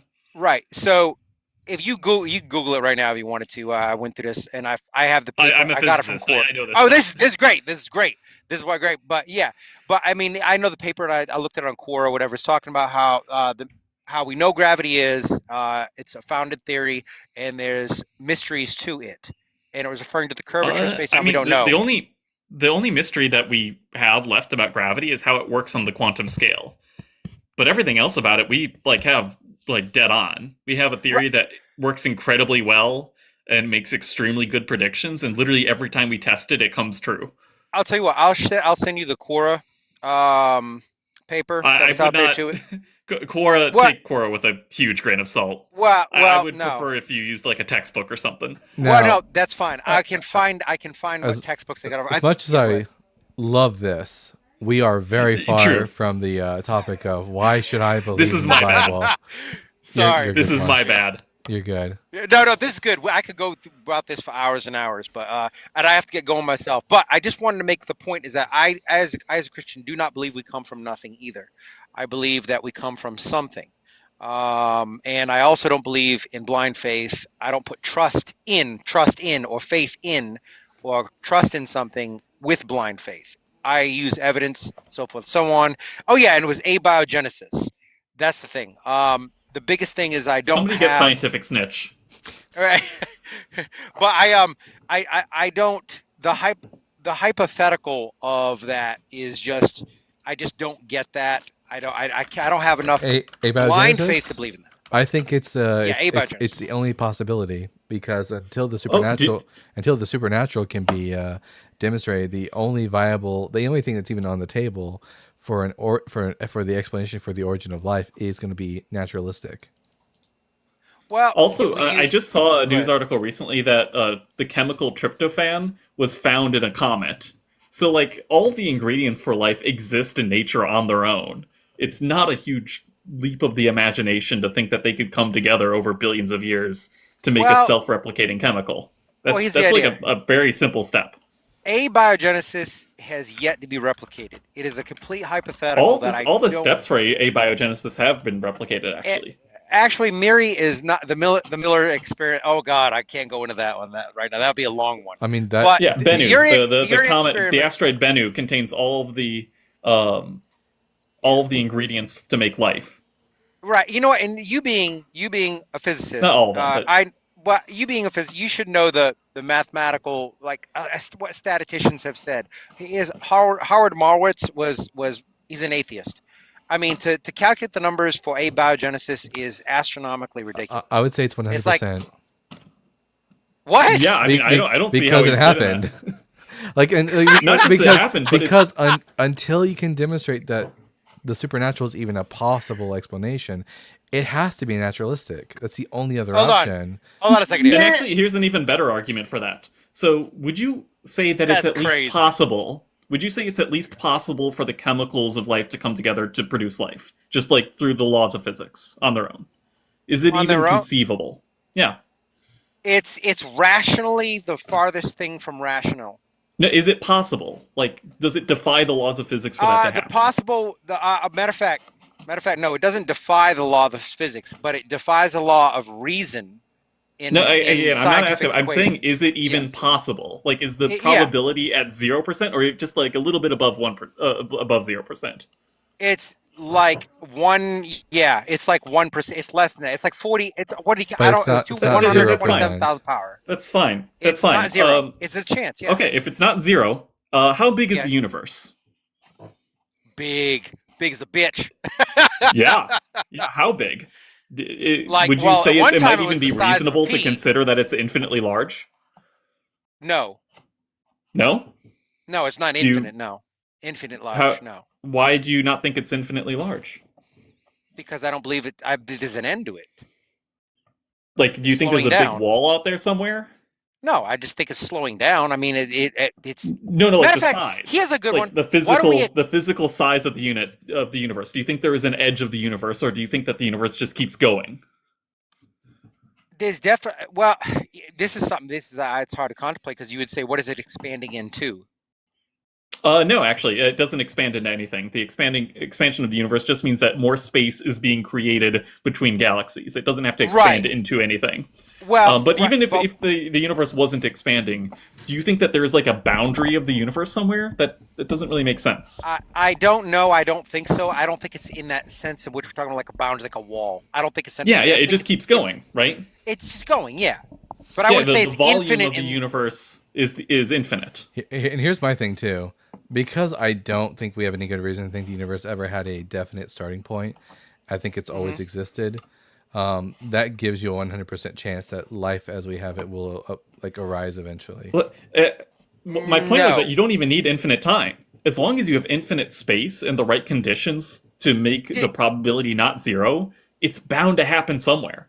Did you ever see? You remember the author from Skeptic Magazine? I can't remember his name. Michael Schumer and Michael C. Meyer, I think his name was. Okay, they had a great debate, and please watch it. Schumer versus C. Meyer on YouTube. It was one of the fantastic things, and he actually wound up agreeing at the same kind of concepts there. Is that the beginning of life of abiogenesis is so unlikely within the time frame of it coming have together. have But- you not read the research that just posted in August this year, World? No, I haven't. Chemist at the University College of London basically showed that amino acids can spontaneously link to RNA under the early Earth-like conditions. Okay, it's a hypothesis. They did not create life. There is no life in there. All they created was the acids. That's it. Especially with Miller-Urey. To make Urey experiment. RNA. No. Yeah, no. It's basically once those are attached, the amino acids on the RNA could combine with other amino acids to form short chain peptides, which would be it's another we actually don't have just one.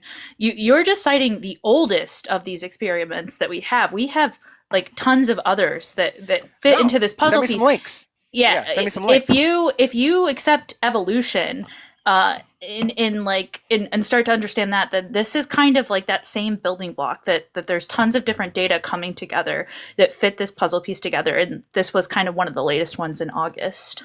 Listen, send me the link and I'll read it or whatever. But as far from what I understand, because a lot of people use the Urey experiment, I just think it's old and outdated, and that's why I don't like that no, experiment. I agree with you on that it is old and Yeah. outdated, but there's tons of other experiments that they've done since then. I would love to see them. Yeah, so this, just to let you know, it's called Scientists Recreate Life's First Step, linking amino acids to RNA. The source is the University College of London. It's on Science Daily. I think on paywall may have this on open access. Or no, this is just I pulled up this is just the other one. I don't know where the DOI is, but they have the TLDR kind of the study. Yeah. Yeah, No, I I have don't. sort of- I don't. Yeah. Go ahead. I'm sorry. I have sort of a rule of thumb when it comes to these sorts of unsolved weird things, which, by the way, I do consider abiogenesis kind of pretty much solved. We've been able to reproduce every single step in the chain. We just haven't done it all crazy, together, but but- the Earth can do it on its own. But regardless, my rule of thumb when it comes to very large claims is this. Try to think of the most boring explanation you can to explain the phenomena. The most, dull, uninteresting thing you can. Can you prove it wrong? If not, then that's the most likely explanation. And if you can, then what's the next most boring explanation? And you keep going down the list until you can't prove the boring explanation correct. Look, listen, I actually like that, and that's how I came to be a theist. And the crazy thing is like when we talk about, I don't have enough. I cannot put my trust in a hypothesis. I can't. So, Well, But it's not. Like, in the theory. point is that we have data for it. Here's the problem with me. Until this, again, I've said this before, I'll say it again. Until the supernatural can be demonstrated to exist, all we have evidence for is nature, is the natural. And therefore, the origin of life can only be explained through a naturalistic process. It's the only thing that's even on the table. Supernatural, not even in consideration until it's demonstrated to be real. Therefore, that life came from a naturalistic process is the only thing that I'm willing to consider. And it's 100%. That's like the null hypothesis. Let me give you my syllogism then, and it's very small and simple like yours, and I like it. Life comes from life, and intelligence comes from intelligence. I disagree with Therefore, premise I don't one. grant that. Listen. That's fine. I disagree with premise 2 as well. You can, but you have to have faith in a hypothetical or trust in a hypothetical to get there. No, my syllogism not how- my syllogism overrides yours. Also, Hold on. I would like to address you calling this just a hypothesis, because Yes. a hypothesis, like while it is technically, I don't think you're allowing it, because like we have hypotheses all the time, but this one's been demonstrated, right? We've already gone through Scientific the snitches process. here. Yay! Well, I can demonstrate that life only comes Please from bring life. them up That's very easy. if they're available. Snitch, do you, Even want, if they have a do you want to come up and give us some info on abiogenesis Yes. and why it's not just a hypothesis? the bat signal. Oh, sorry. Can you hear me? Yes. So, what are you guys discussing? Abiogenesis? Yeah, and how it's Yes. not just a hypothesis. Oh, abiogenesis is a theory. What are you guys talking about? It's not a hypothesis. It's a theory. I In the same way that germ theory is a theory. I want to make Okay. that clear. Yeah. So In the okay, same let me way ask a question. gravity is a theory. Like, Okay, What? hold on. Question now. Yeah. Has abiogenesis been tested, observed, and repeated? It's been tested and observed and repeated multiple upon multiple upon multiple times. I could cite all of the Great. research Great. demonstrating that it is possible to abiotically form the components of life and even protocells, Show which, me. by the way, would be the first steps in that. That's great. I'm from the Show Me. So, could you send me a link? Send me a link where abiogenesis has happened, because I have not found it, and I have a friend of mine who's a biologist. She I think teaches it's at because you UVA. don't understand what's going on. Hold on. Let me get it out real quick. I have a friend of mine.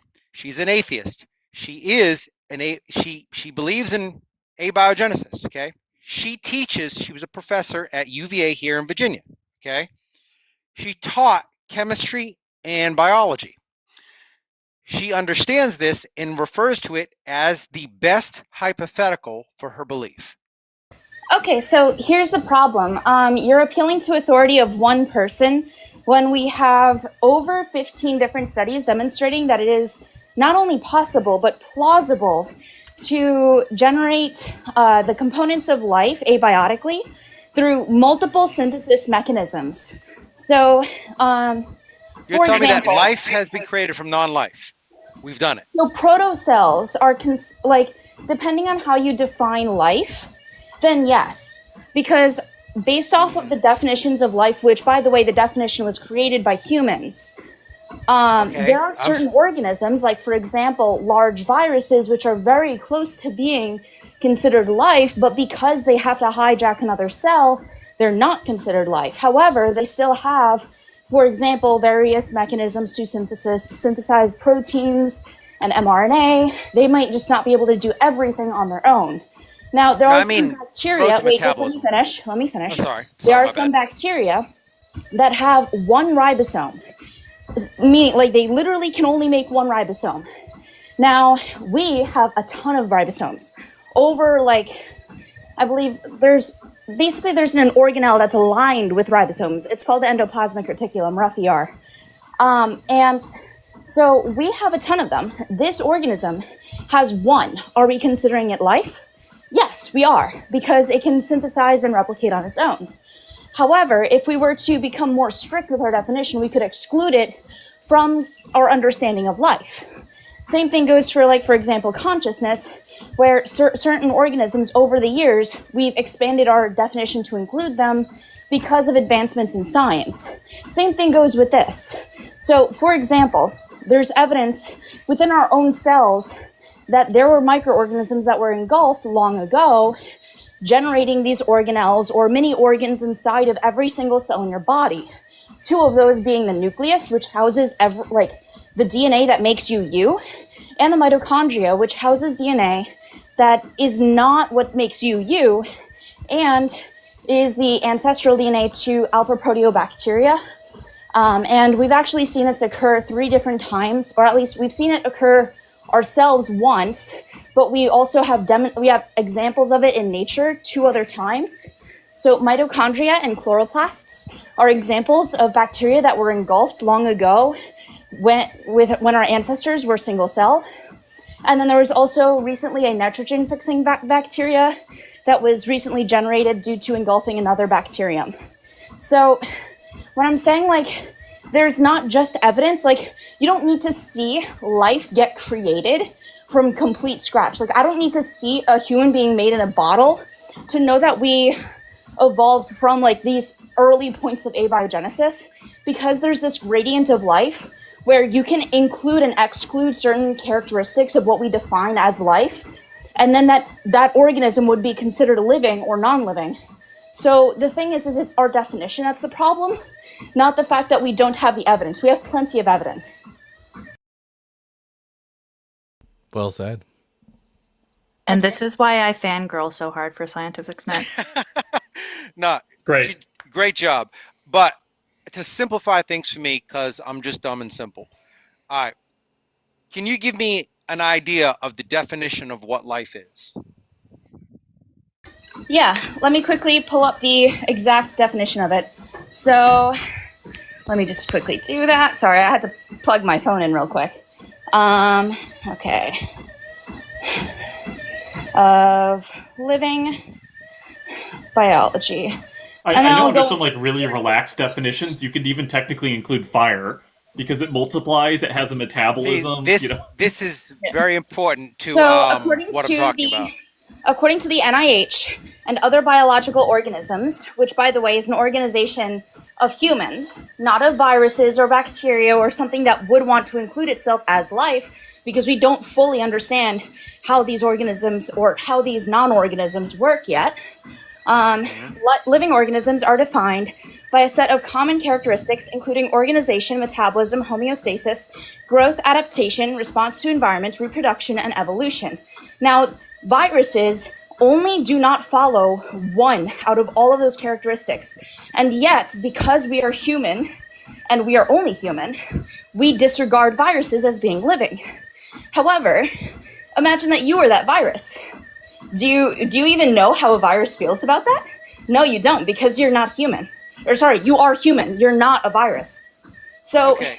I'm sorry, go ahead. there are multiple microorganisms that barely satisfy these characteristics, yet we call them living, because the definition was made by us.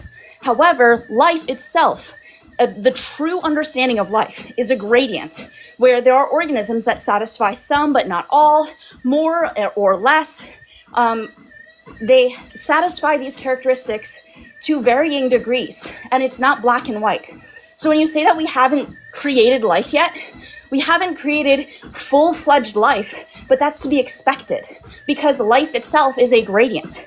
Nothing like, there's no organism that is like 100% like, how can I say, it's not like black and white. So the bacteria it's a gradient. themselves, yeah, there's gray scales in between.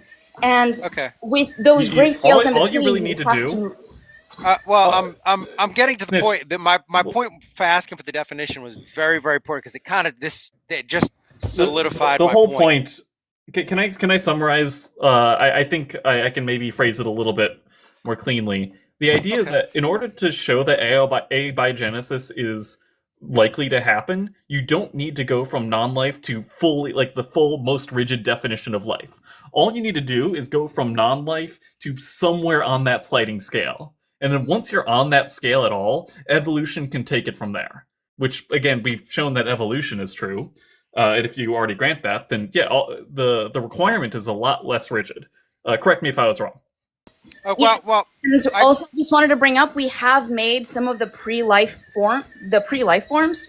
So a very recent study, which is protocells by spontaneous reaction of cysteine with short-chain thioesters. And just to break down that title for you, basically what we made were pre-cells, the kind of life forms that would be on planet Earth long, long ago, right after the abiotic reactions that formed amino acids and nucleic acids, which were the building blocks to life. And we've shown that protocells, pre-life, can be formed spontaneously without human intervention. So we've already demonstrated that pre-life can be made abiotically, and we've even demonstrated that it's possible to have synthetic, like, we're slowly developing more and more on these kinds of spontaneous reactions that allow for like synthetic cell division to occur, that allow us to have new bacterial cells with different types of DNA that's like spontaneously formed. So it's not so black and white. Well, here's the reason why I asked the definition, because I understand.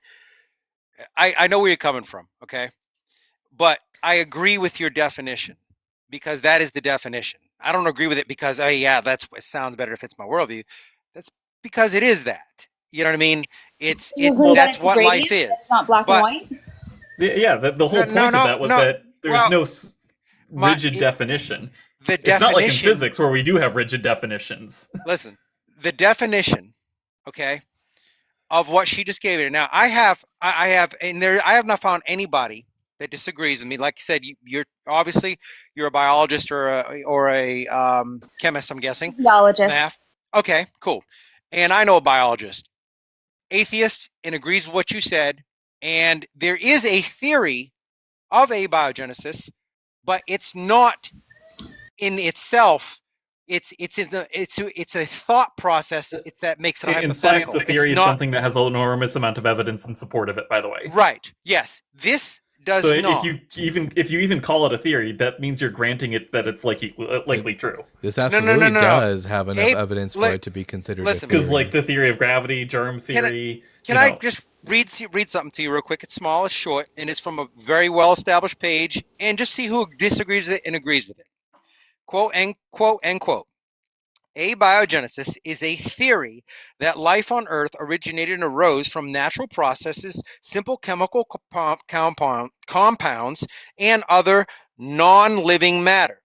This theory supposes that the earliest life forms were extremely explicit and selective, and only evolved into more complex organisms over a long period of time.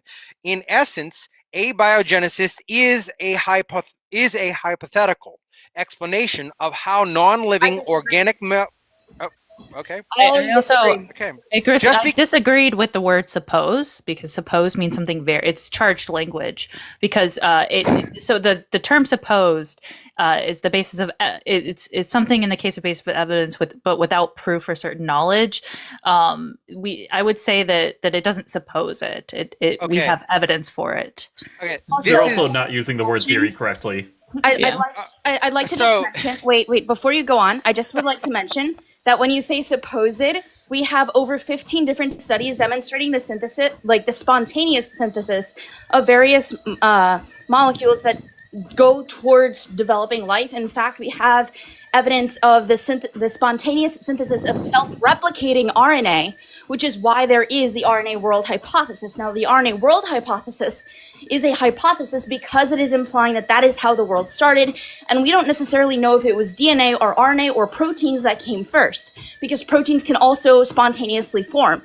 That's the reason why there's the RNA world hypothesis and the protein aggregation hypothesis. I believe that's what it's called, but I could be totally wrong. But I do know the RNA world hypothesis is primarily the one that we abide by, just because we do have this study, spontaneous formation of RNA strands, peptidyl RNA, and cofactors. And cofactors are what fuel the processes. So, for example, a cofactor is ATP, and ATP is the thing that runs your entire body. So we have evidence of all of these things. My point is, did you hear that tryptophan was discovered on a comet? I mentioned that before you popped up. Yes, but So here's my different studies that have found not only 14 of 20 of the amino acids used in terrestrial biology, but also all of the nucleobases, including all 5 DNA and RNA together. Okay, I just want to say this real quick, okay, because I got to get going. But listen though. My whole point bringing this up is I wanted to show you something here. Obviously, you are educated people, correct? I mean, I have a high school degree and a given hell attitude, but yeah, scientific snitch and quantum hella there educated. We go. Yeah, very well done. By this year or next year, great. I should say. You know, and I say thank you very much, by the way, for your enlightenment. But I did this to show something here. Is that these papers that I'm reading are from Princeton, Harvard, UCLA. These papers are something that even that educated people can disagree with. That's a good thing. Are you reading any of the papers that I cited? Huh? Are you reading any of the papers that I cited, or are you just picking and choosing the ones that agree with your analysis? No. I'm making, my whole point was to show you is that scientists amongst yourselves will disagree, and that's okay. Well, that's okay, is what I'm saying. However, you're not reading. Finding individual papers does not say that there is a huge controversy in science. Scientific consensus is very different. Like, for instance, you'll find probably some weird physics papers, or better example, there's this one MIT physicist who keeps claiming that every weird thing we see in space is an alien, just like the whole 31 Atlas comet thing. Even though he is technically a legitimate physicist at a legitimate university, nobody in the community takes this guy seriously. Well, so there are finding people with individual doctorates. papers does not actually say what the status of the consensus is. No. Hold on a second now. I'm reading consensus papers here, but my you're point. not reading a consensus papers. So That's my point. Okay. Individual papers are not a consensus. Okay, I'm not reading individual papers. I just wanted to bring up that you're saying that these papers are consensus. You're citing singular papers. I am sitting in front of probably over 50 different papers that I've cited over the past 3 months of collecting information on abiogenesis for this very kind of discussion. So you're telling me that your papers are the consensus while citing one paper while I'm citing over 50. No. Well, here's the thing. I can't cite 50. Okay, we don't have time for that. But my point. I mean, Snitch has. Okay. The My people who point did the still- work have. Just so you know, these are all the papers I'm referring to when I say we have over 15 studies on abiogenesis. This is the direct evidence on specifically abiotic formation of living micromolecules like amino acids and nucleic acids. These are some papers on the LD stereochemistry problem. In fact, we do actually find some left proteins, but they're very, very rare because a lot of biological systems rely so heavily on the other, on D-glucose and stuff like that. Then we also have evidence for how these kinds of abiotic reactions would have come to be by hypothermal vents or other hot chemically rich bodies of water, or as Quantonaut said, meteorites. Then we also have all of this evidence of mitochondrial evolution Comets. as well as the evolution of membrane-bound organelles. So you're telling me that this is not the scientific consensus, which your 3 papers from Harvard and Princeton are. Okay, listen.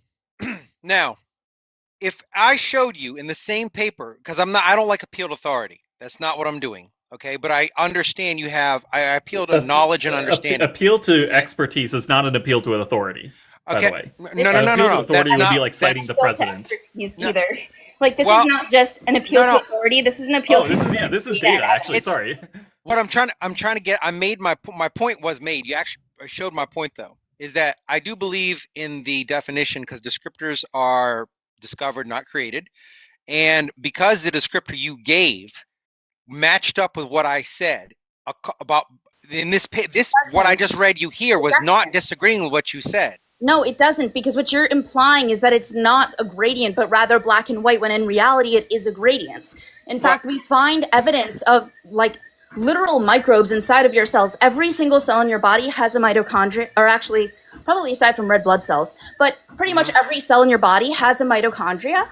And mitochondria have the DNA of bacterial organisms as well as ribosomes that more so resemble bacteria than those of our own cells.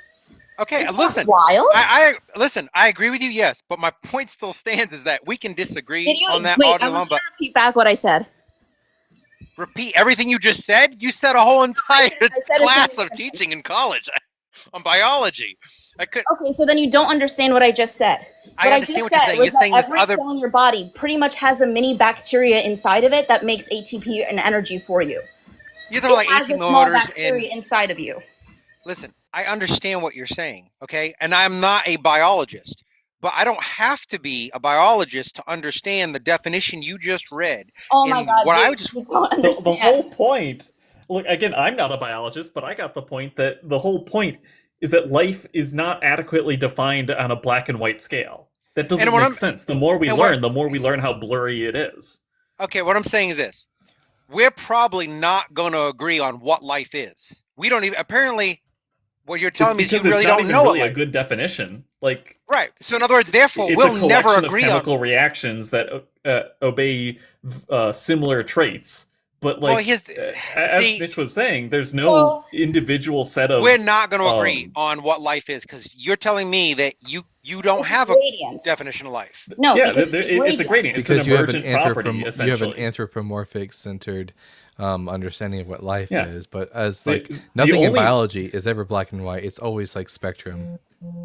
I don't The only believe thing everything in science where you will have like really rigid black and white definitions, not to pat my own back, is physics. Because like this is the deepest level you can go, and there is like a very, very rigid difference between an electron and a quark, right? There's very clear dividing lines between them. But as soon as you get like beyond chemistry to the point where you are talking about emergent phenomena, things get very, very fuzzy very quickly. Okay, and what suddenly is death? rigid definitions are I what's wouldn't the use term? death as an Insufficient to example. fully describe the system.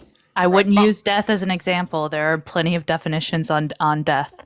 Okay, what I'm Yep. saying is that do you have any definition of what life or death is? Do you know what it is? Could you tell me what it is? Well, are you talking about cardiac death or brain death? I am talking about cellular The point, death. yeah, the whole point Cellular is that there is death? a So, like, sliding line necrosis? for anything biological. Wait, necrosis? Cellular death? It's a type of cellular death. The cessation of all human life. Yeah, How about so that one? necrosis can occur due to bacterial infections, but the organism itself won't actually die. This happens in multiple occasions where people actually have to get amputations because the tissue itself starts dying due to the bacterial infection. However, the person themselves is alive. So that's cellular death. But that's not that's not brain death. That's not cardiac death. Now, I just wanted to give another example of like why it's not black and white. So, bacteria are known to not be able to engulf each other. However, there is one bacteria that can engulf other bacteria, and this was in a study called phagocytosis, like cell engulfment, by Planctomyces. Oh my God, I can't pronounce this bacterium, but it's a bacterium. The PMID is 318-27088, and it demonstrates that not all bacteria don't engulf other cells. There are bacteria Is that it a photosynthesizing cell? I can't remember. I actually don't remember if it is a photosynthesizing cell, but it's a bacterium, and they can't even call it phagocytosis because like phagocytosis is exclusively a term used for eukaryotes like ourselves.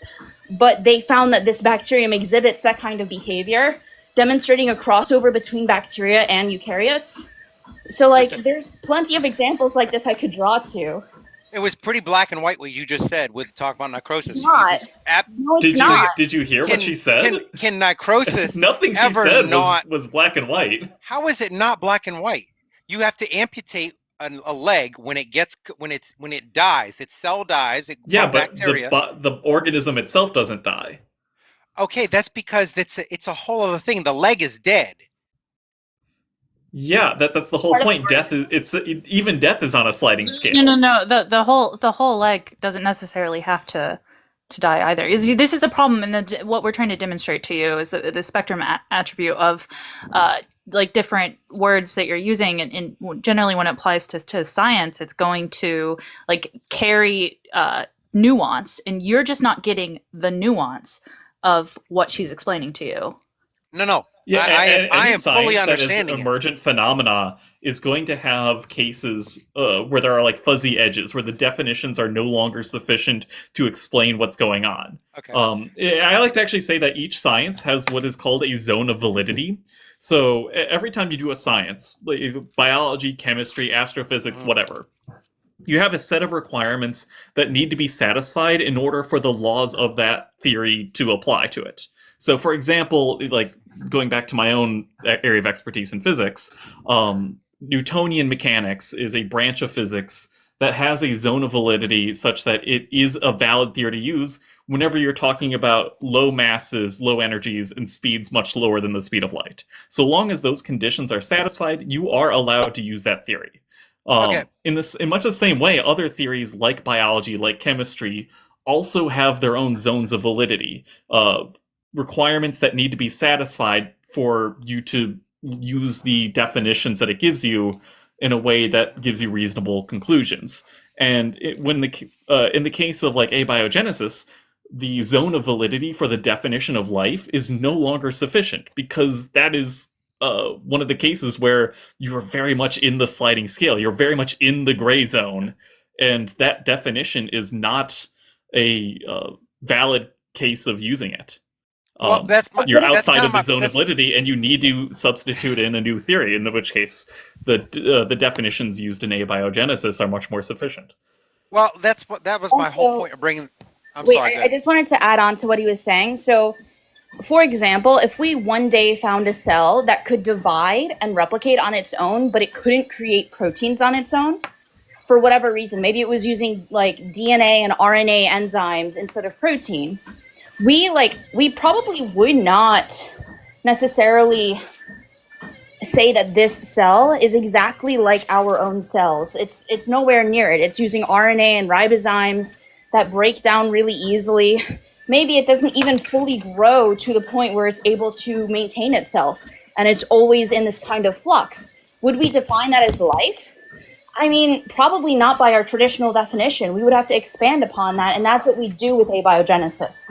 Is that you have to expand upon it because protocells are pre-life. They literally are. Like viruses, they are pre-life. I like the word you use, pre-life. Well, again, like even that's not the best. Like we're getting into a case where the English language is no longer sufficient to explain it. You actually have to go into the chemistry to explain what's happening. No. Well, here's my point of this. So here's the what we're talking about is the idea. Wait, no. Here's the problem with assuming that abiogenesis is just a bunch of willy-nilly like theories, that it's just a hypothetical. It's not a theory. It is a hypothetical. No, here's the problem. Here's the problem with assuming it's a hypothetical. Every cell in your body has a mitochondria that can turn on your cells and start to cause diseases because it reverts back to its own bacterial self that it once was. This is actually a subset of diseases that are actually known to cause a lot of autoimmune conditions. We don't fully understand it yet because, well, we're still exploring abiogenesis. We don't have everything figured out. However, there is sufficient amount of evidence to suggest it's a theory and not a hypothetical.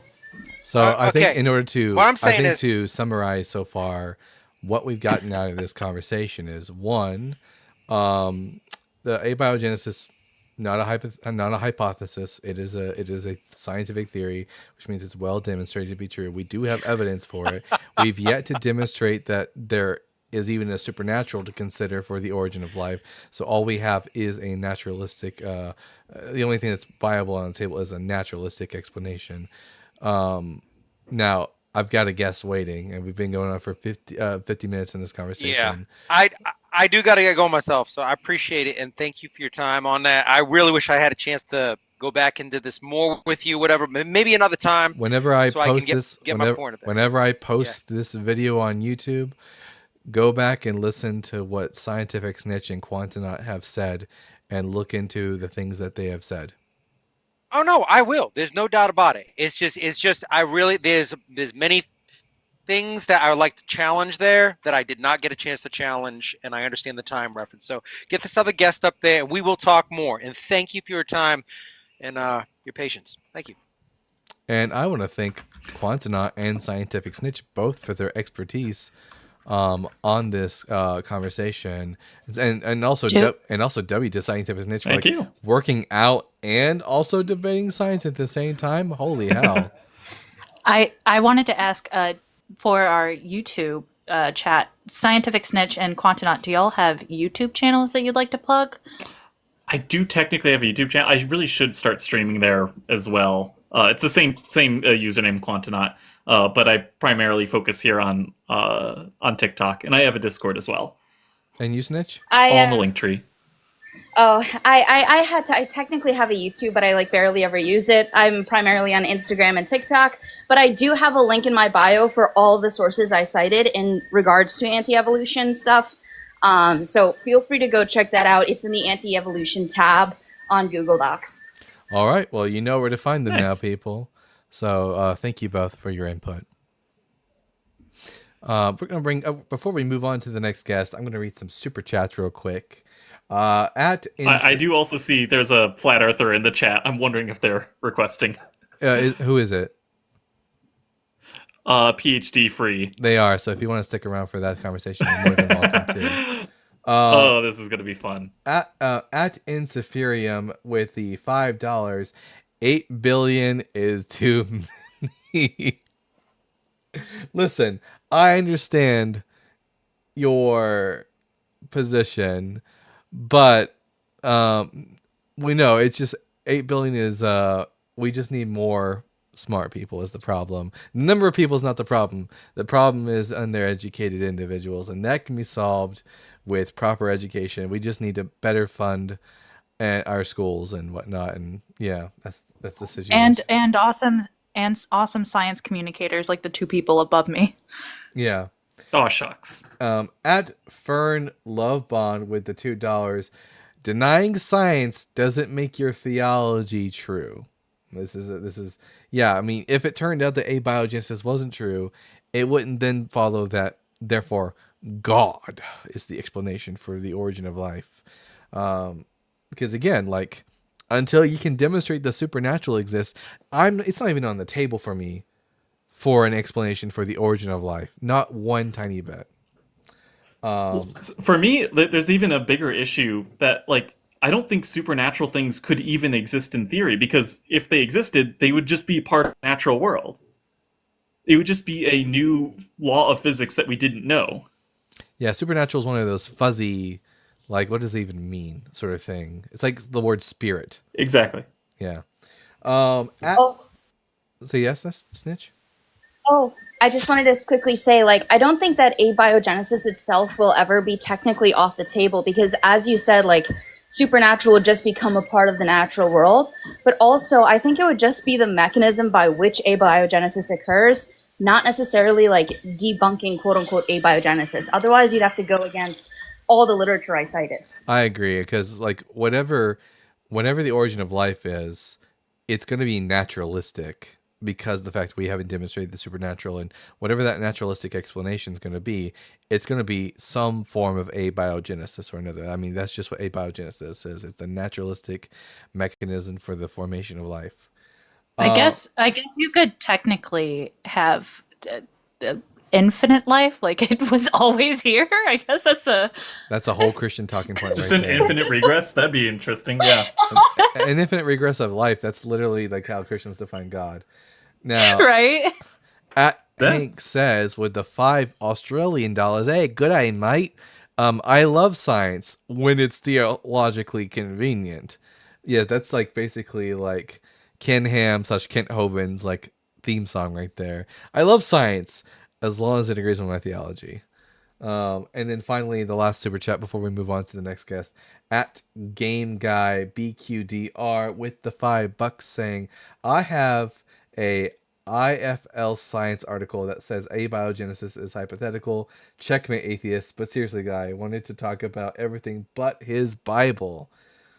Yeah, that did seem to be the case. Absolutely. So we're gonna bring up our next. The pop science is so bad sometimes. Yeah, I saw an article that Google recommended me a while ago saying scientists are pretty sure they found a portal into the 5th dimension. And it's like, no, they didn't. Oh my god. No, Okay. we didn't. Our next guest, the one who's been waiting the longest, is Just Some Guy. Just Some Guy, I'm going to ask you the same 4 standard questions that I ask every one of my guests, irrespective of who they are. Question number 1, are you at least 18 years old? Yes. Question number 2, are you a Bible believer? I am not. Okay. I just wanted to... And that's fine if you want to kick me. Yeah. Well, I got enough friendlies up here, but I thank you for your for coming up and for waiting so patiently. All right, I guess we'll talk to PhD Free now. Oh boy, a name Strap that a username that inspires so much confidence in me. So PhD Free, I'm gonna ask you the same 4 questions I ask every one of my guests, irrespective of who they are. Question number 1: are you at least 18?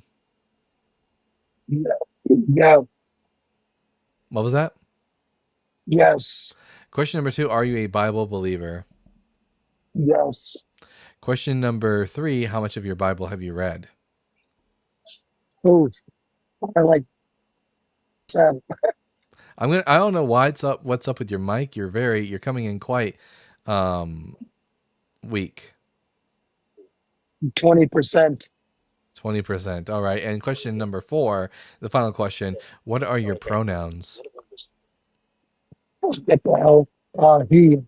He, him. All right. PhD, he, him. I'm Dalton, the Bible guy.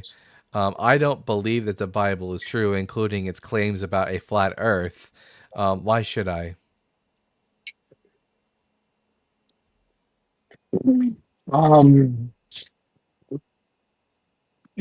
Historical reliability.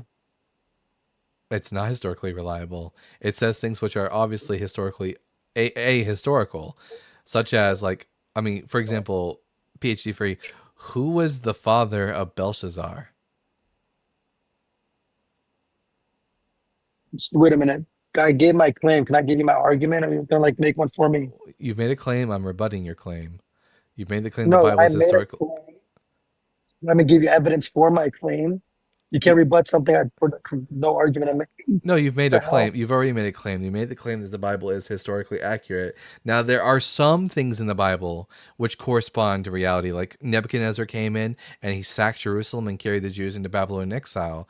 But when the book of Daniel claims that the final king of Babylon was Belshazzar and that he was the son of Nebuchadnezzar, is this a historically accurate claim? I have no idea. Are we only doing like your script, or can I tell you like archaeological confirmation? Of which story? Because I mean, I think that some things in the Bible are historically accurate, but a lot of it's not. Well, if you want to go based off archaeological evidence, uh, King David, the Pool of Siloam, the Hittite Empire. Sure, I believe King David existed, but did he kill Goliath? That's not what's up for confrontation. What I said Okay, was I archaeological agree evidence. that King David existed. I already agree with you Cool. on that point, but the Bible's also historically inaccurate in who was the king of Babylon and when.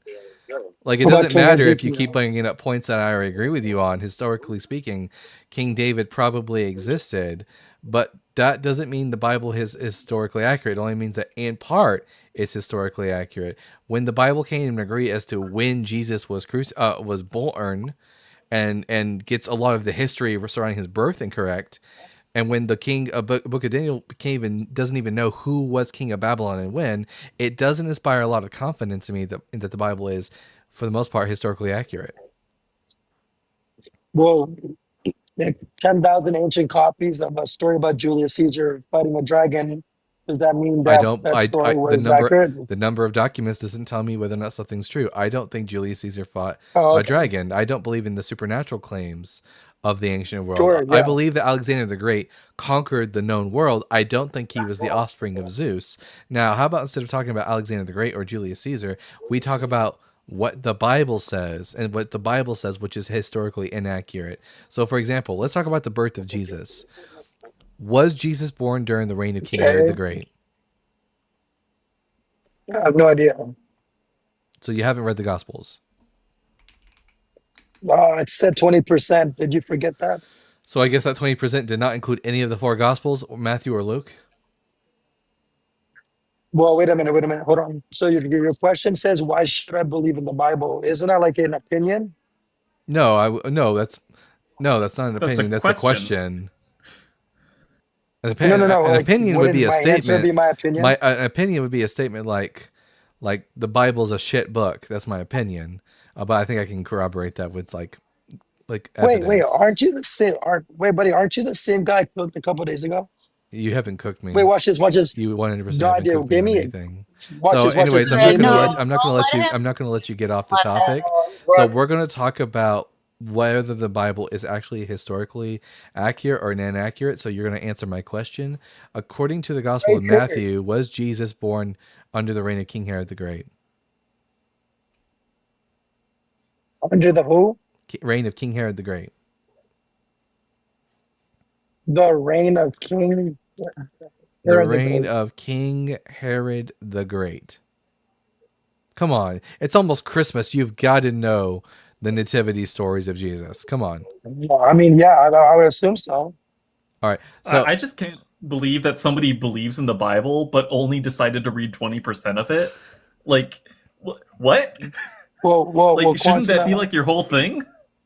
If Well, you that's think the that thing, is the right? genuine, like, true story about how the world was created and everything, it's just one book. Like, just read the thing. Well, it's actually not one book. It's actually 63 books. If you actually know what the fuck you're talking about. 63 Quantum. under what okay, so there are some canons where it's 66 books and some canons where it's 73, some canons where it's 84. I don't know of a single canon that only includes 73 books. I'm curious to what three. You know what, I'm not going to get off that topic. I mean, So- regardless, like, I'm talking about the combination of all of them. It's not Yeah. that much literature that you'd have to get through.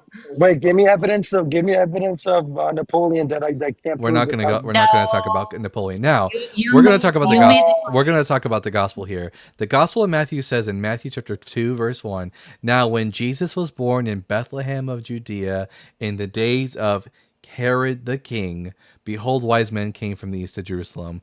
Do you believe this statement that Jesus was born during the reign of King Herod the Great?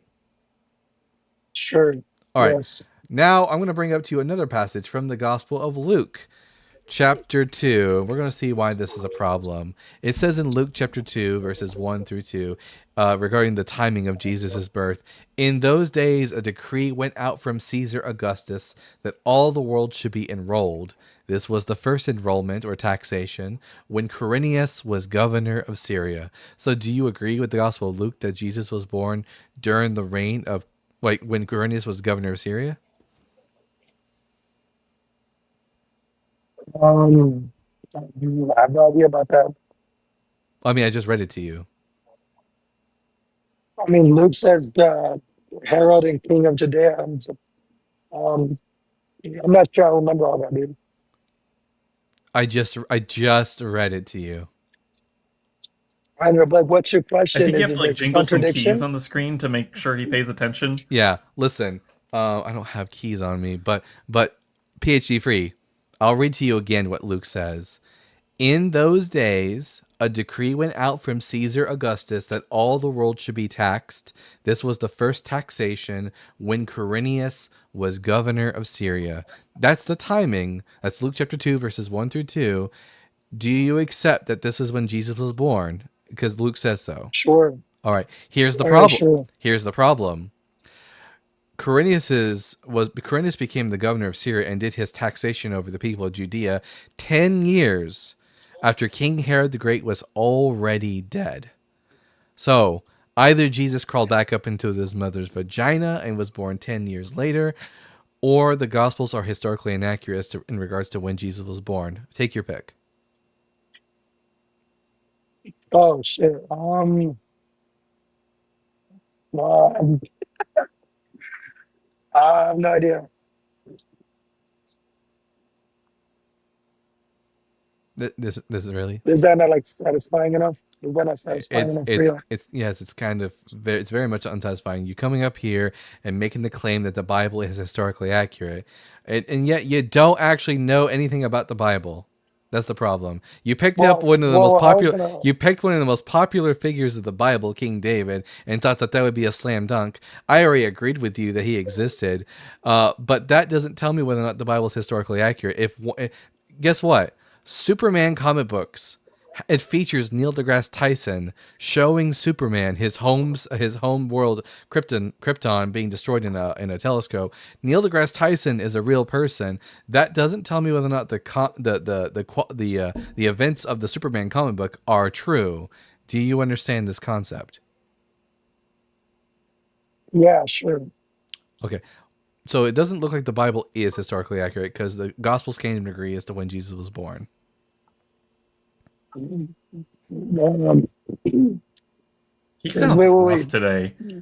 Yeah, this is what you get when you're an anti-vaxxer, by the way. Dude, I don't know why you're laughing, bro. You're overweight. I would rather be fat and smart than skinny and stupid. Well, smart subjective to someone who thinks. No, I know the Bible. I objectively know the Bible better than you. It's not subjective. We've all, you know it better? my entire audience. No, we know for a fact that I know the Bible better than you. Bro, My audience has seen this firsthand. You've come up here and embarrassed yourself. Your name PhD free, so apt. Because I doubt you have any degrees whatsoever. I have a high school degree, and at least I have read the fucking book. When you read the whole book? I've read the whole Bible. Really? Tell me the story about Joshua. In their original Which story languages, about too. Joshua? Joshua? You mean Joshua, the one who was the successor of Moses, who went into the Holy Land and murdered a bunch of Canaanites because God told him to? About how he spread open the Jordan River and crossed it with the Ark of the Covenant, and then sent spies in to spy out the land. Are you talking about that Joshua, the one who was friends with Caleb? Yes, I know the story of Joshua. But you didn't even know when Jesus was fucking born, which is wild. So, Well, I'm gonna be honest, dude. The Bible is not 100% accurate. I don't tell you. no, it's not 100% accurate. I said there was historical evidence of it being accurate. I didn't say it. You're saying that the parts that are accurate, but the parts that aren't aren't. I mean, I'm gonna be honest, dude. I used to like not believe in this shit either, but I don't know why you believe in this shit right now. You haven't even read the whole thing. Well, I'm gonna be well. The main reasons based off of the first page. The first page is objectively incorrect, and I doubt you actually know what the first page really says. Ooh, Well, he confirms the dome. Hey, PhD for you. He's a What flat shape is the earther. Earth? Oh yeah, he's a flat yes, earther. I knew Oh it. yeah, oh yeah. This is the guy I was talking about. Yeah. Oh my goodness. This is oh my embarrassing. goodness. Oh yeah. This guy's like a rash in flat Earth spaces. Oh my god, dude, I'm fucking famous. Dude. What's I'm gonna what's the tell you evidence for there being what's the With evidence for there that. being a dome? PhD free. Yeah, gas pressure. Thanks for any more questions. Gas pressure. Yeah. Dalton. Gas pressure. How? Come on, man. I could make your argument for you better than you. Yeah. Can you have hold Like on, you're just being lazy today now. Wait, Quantum, wait a minute. Don't just. He's been throw so these guys a rap, he's right? been so thoroughly cooked today that his brain is fried and concussed. Buddy. So I can make the argument for him that he's trying to make. He's trying to argue that per the ideal gas law, PV equals nRT, the only way that you could have a pressure of some kind of gas is to have some kind of volume it's contained within. Otherwise, it would just all seep out into empty space and disperse as much as possible. Unfortunately, that is no longer true when you include an external force onto the gas, which, pulls it into the Earth because, thankfully, air has weight. You mean like gravity? What? Holy shit. That sounds ridiculous. Wait, Quantum, wait a minute. Does gravity pull? Yes. No, it doesn't. Wait, show me a citation. I mean, that's just what the Einstein field equations converge to under low masses. No, that's incorrect. Einstein states it doesn't pull, and it's not a force, dumbass. I just said that it converges to it in the low energy limit. Yeah, I'll Google it right now. Watch this. I'll Google it right now. Let's see what Einstein says. Does it pull? Hey, Quantonaut, he's gonna Google it. Ha. Oh no! I'm so again like in the low energy limit of the Einstein field equations, it converges to the Newtonian form of the universal law of gravitation, in which it is a classical force that pulls. Now, of course, if you want to be more general and talk about gravity in the most general sense, things follow geodesics. This dumbass. It says But it this doesn't pull. produces the exact same effect. PhD, Google what shape the Earth is. Good one. Oh my god. So, objects follow geodesics, and around the Earth, that geodesic is a parabola that falls back down into the Earth. So you get the same effect either way. Gravity doesn't pull. He doesn't know what he's talking about. What a donut. I literally. I'm just sorry. said Are how it you does. looking at the fucking AI overview on Google? He is. He's not even looking at the source. Oh yeah, You just use the have no AI. idea. I just Flat want to Earthers say use AI so much. he doesn't Wait a even minute. deserve to have PhD in his username. Like he should be barred from using that, like those three letters They call in him his GED username. free.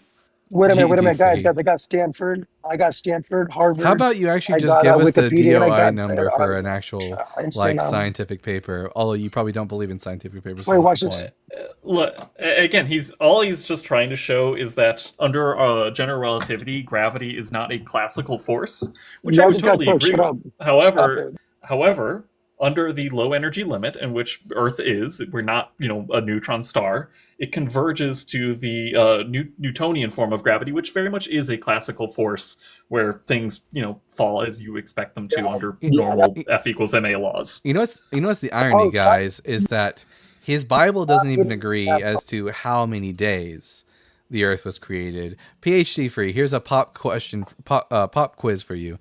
Was the Bible created? Was the Earth created in 6 days or in 1 day? Which one is it? It's 6 days, I think. Really, because Genesis 2:4 says, "These are the generations of the heavens and the earth when they were created in the day that Yahweh God made the earth and the heavens." Not the days, the day. Wait, how does this mean it's 1 day? The fact that it says Yom and not Yomim. Dalton, don't give him the Hebrew. He can't even deal with the English. Yeah. Wait a minute. Ele toldot hashamayim v'haaretz beha'bachrayim bayom asot Yahweh Elohim eretz v'shamayim. These are the generations of the heavens and the earth in the day that the Lord God created the heavens and the earth. Not the days, plural, the day, because Genesis has two, count them, two different creation myths. One spanning from Genesis 1:1 to Genesis 2:3, and the second spanning from Genesis 2:4 all the way into the end of chapter 3. So the Bible doesn't even agree with itself in regards to its own creation myth. Well, actually, if you want to read Hebrew, Yom Echad actually stands for day one or one day. Yom Doesn't just mean Echad, one Yom day. Echad means day one, you dunce, and that's in Genesis 1. No, Genesis 2:4 says that the heavens and the earth were created in a day, bayom. buddy, it means one day or day one. No, day one does not occur in Genesis 2:4. Try again. That's in Genesis chapter 1, where it says, Yehi erev v'yehi boker yom echad. There was evening and there was morning, one day. Okay, that's in Genesis 1. Genesis 2:4 says that God created the heavens and the earth in a day. A day. Bayom. Buddy, the verse you're reading in 2:4 is not a timeline. It's just Sure a it is. summary. No, it's not a summary, because it's the beginning of a new creation myth. Because Yahweh goes on to create like man a second time in this creation myth. Although in this creation myth, he doesn't simply speak man into existence. He actually forms him from the dust of the earth, which is another difference between the two texts. But no, these are the generations of the heavens and the earth when they were created in the day that the Lord God made the heavens and the earth. Not 6 days. Wait a minute. Have you Matthew, ever you're actually considered that keeping words up. don't mean what they mean? Words don't Wait a mean minute. words. In Genesis 2:4, can you please tell me what were they actually talking about? What creation? The creation of the heavens and the earth. It's literally in the Incorrect. text. Nope, it's about humans, not heaven and earth. No, it literally. Oh my God, the reading comprehension is so low. It's incredible. No, it literally says, "Bayom asot Yahweh Elohim eretz v'shemayim," in the day that made Yahweh God the earth and the heavens. It's literally in the text. I need you to open your peepers and give the book a little bit of a read. I know 20%. I have a hypothesis. Yeah. Wait a minute. Hold on. So I think when he said he only read 20%, I think he spread that out evenly across the entire thing. So he only read like every other word, essentially. Yeah, I think that's pretty much accurate. At least science can agree on the age of the earth. The Bible can't agree on this. I think that when he said that he read the Bible 20% of it, that he was talking about one of those children's Bibles. I'm thoroughly convinced at this point. Were there pictures in it, PhD free?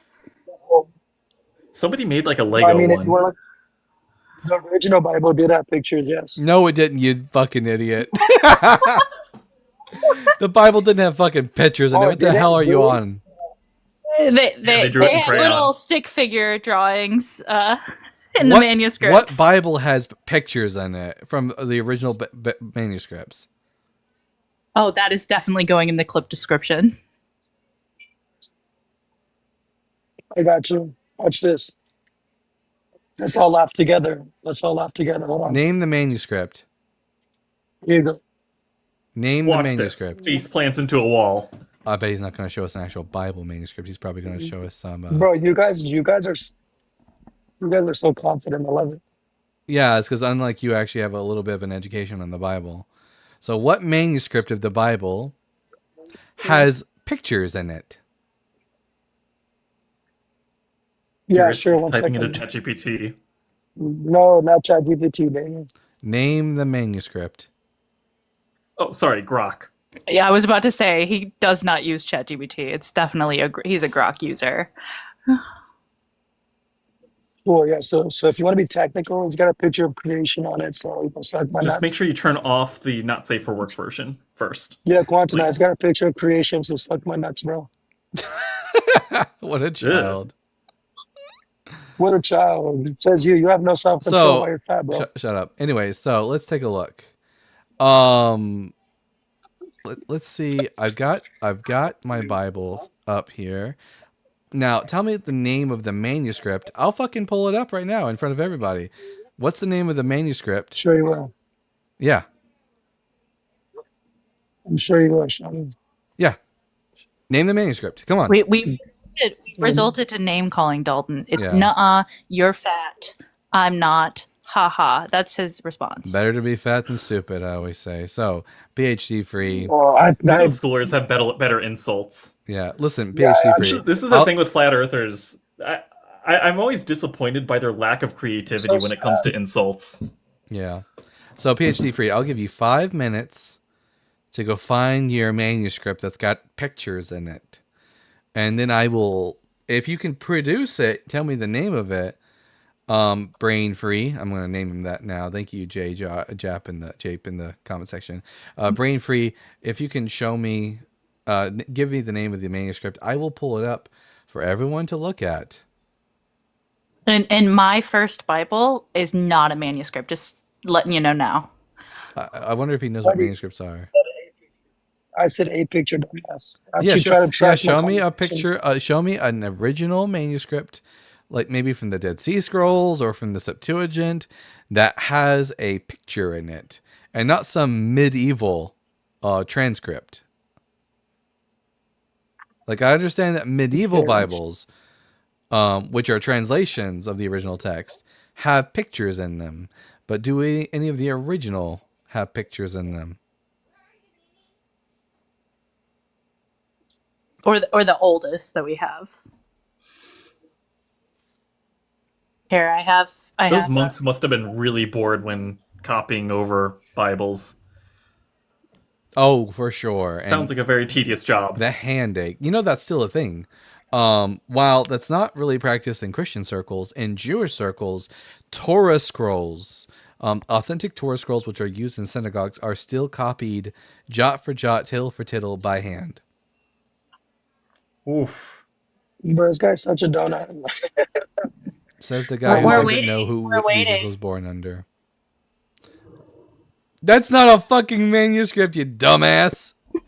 It's a picture, you fat fuck. I didn't ask for a fucking picture, did I? I asked for a manuscript of the Bible where it has pictures in it.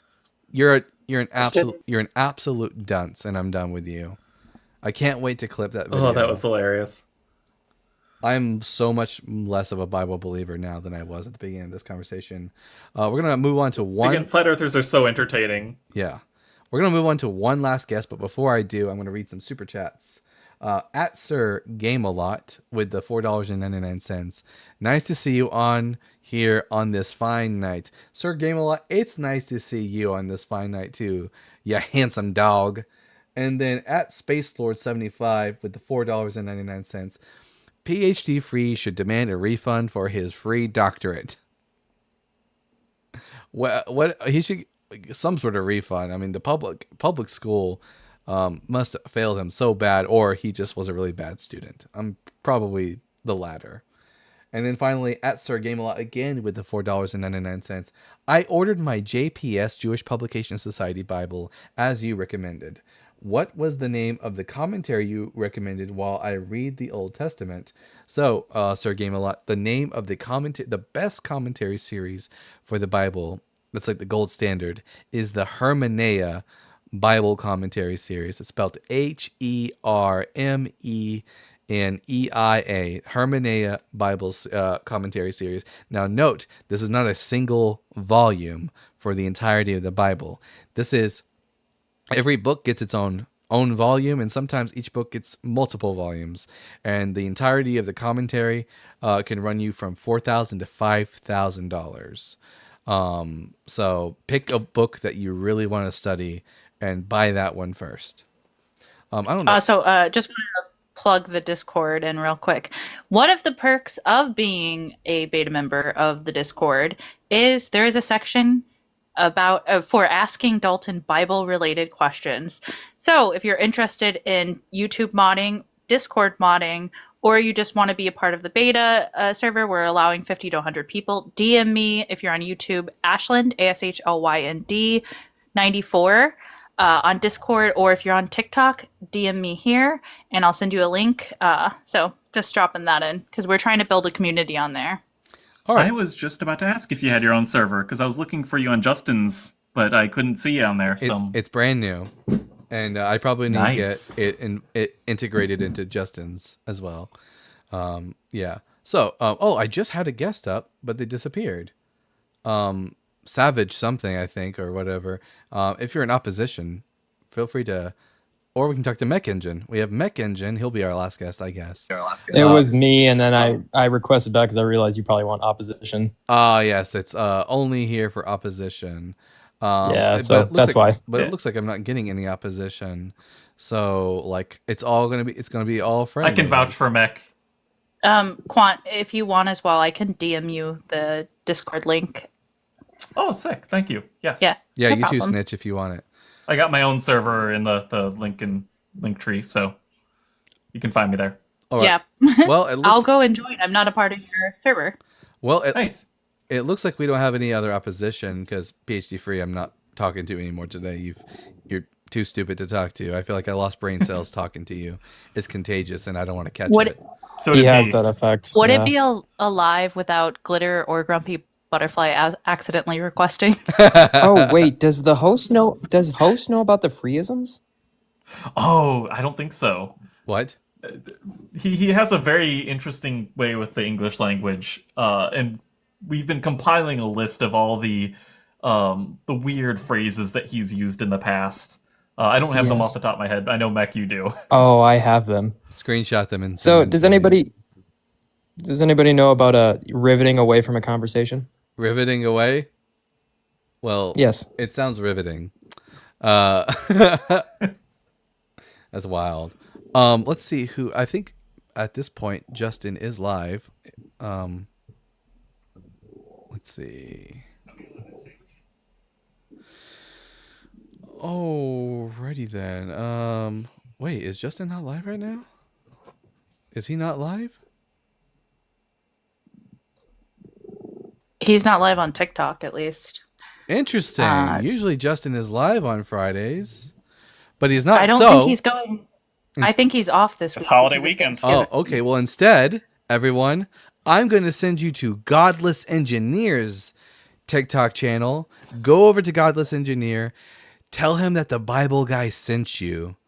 And make sure you're following me, Snitch, Quantonaut, Ashlyn, and make sure you're following the appropriate YouTube channels as well. And I'm going to put this out there. I've got a PayPal and a Cash App now, and this is my full-time job, and I need help. So but I just put that out there. So anyways, we will see you all again tomorrow. I'll be going live at, what time did I schedule it for, Ash? 5 p.m.? On Saturday, give me a second. I'll double check what's in the Discord because I wrote it down. We'll go to I might be going isn't live it- tomorrow, so I'll try to schedule around that. All right, fantastic. The live notifications. You said that you would go live. Yeah, it's 5 p.m. Central Time. There you go. Make sure you add the Central Time there. Yeah. So if you're Eastern, like I am, it's 6 p.m. And just a reminder, everyone, the name of the live that we're going to go raid right now is Godless Engineer. All right. So, y'all been a wonderful audience. And with that, I'll see you tomorrow at 5 p.m. Central Standard Time. I've been the Bible Guy. Remember to keep reading and keep learning. And we'll see you guys tomorrow. Bye. Bye. Now, to end the live for you wonderful, wonderful YouTube audience, I thank all of you for watching and for the memberships. Oh my God, the memberships. I thank you guys so much. This is so appreciated, especially after quitting my job and doing this full time. I never thought that one day I would get the opportunity to talk about the Bible and get paid basically to do it. This is a dream come true. So I love you all. I thank you all. And like I said to them on TikTok, and I'm saying to you now, we'll see you guys again tomorrow at 5 p.m. So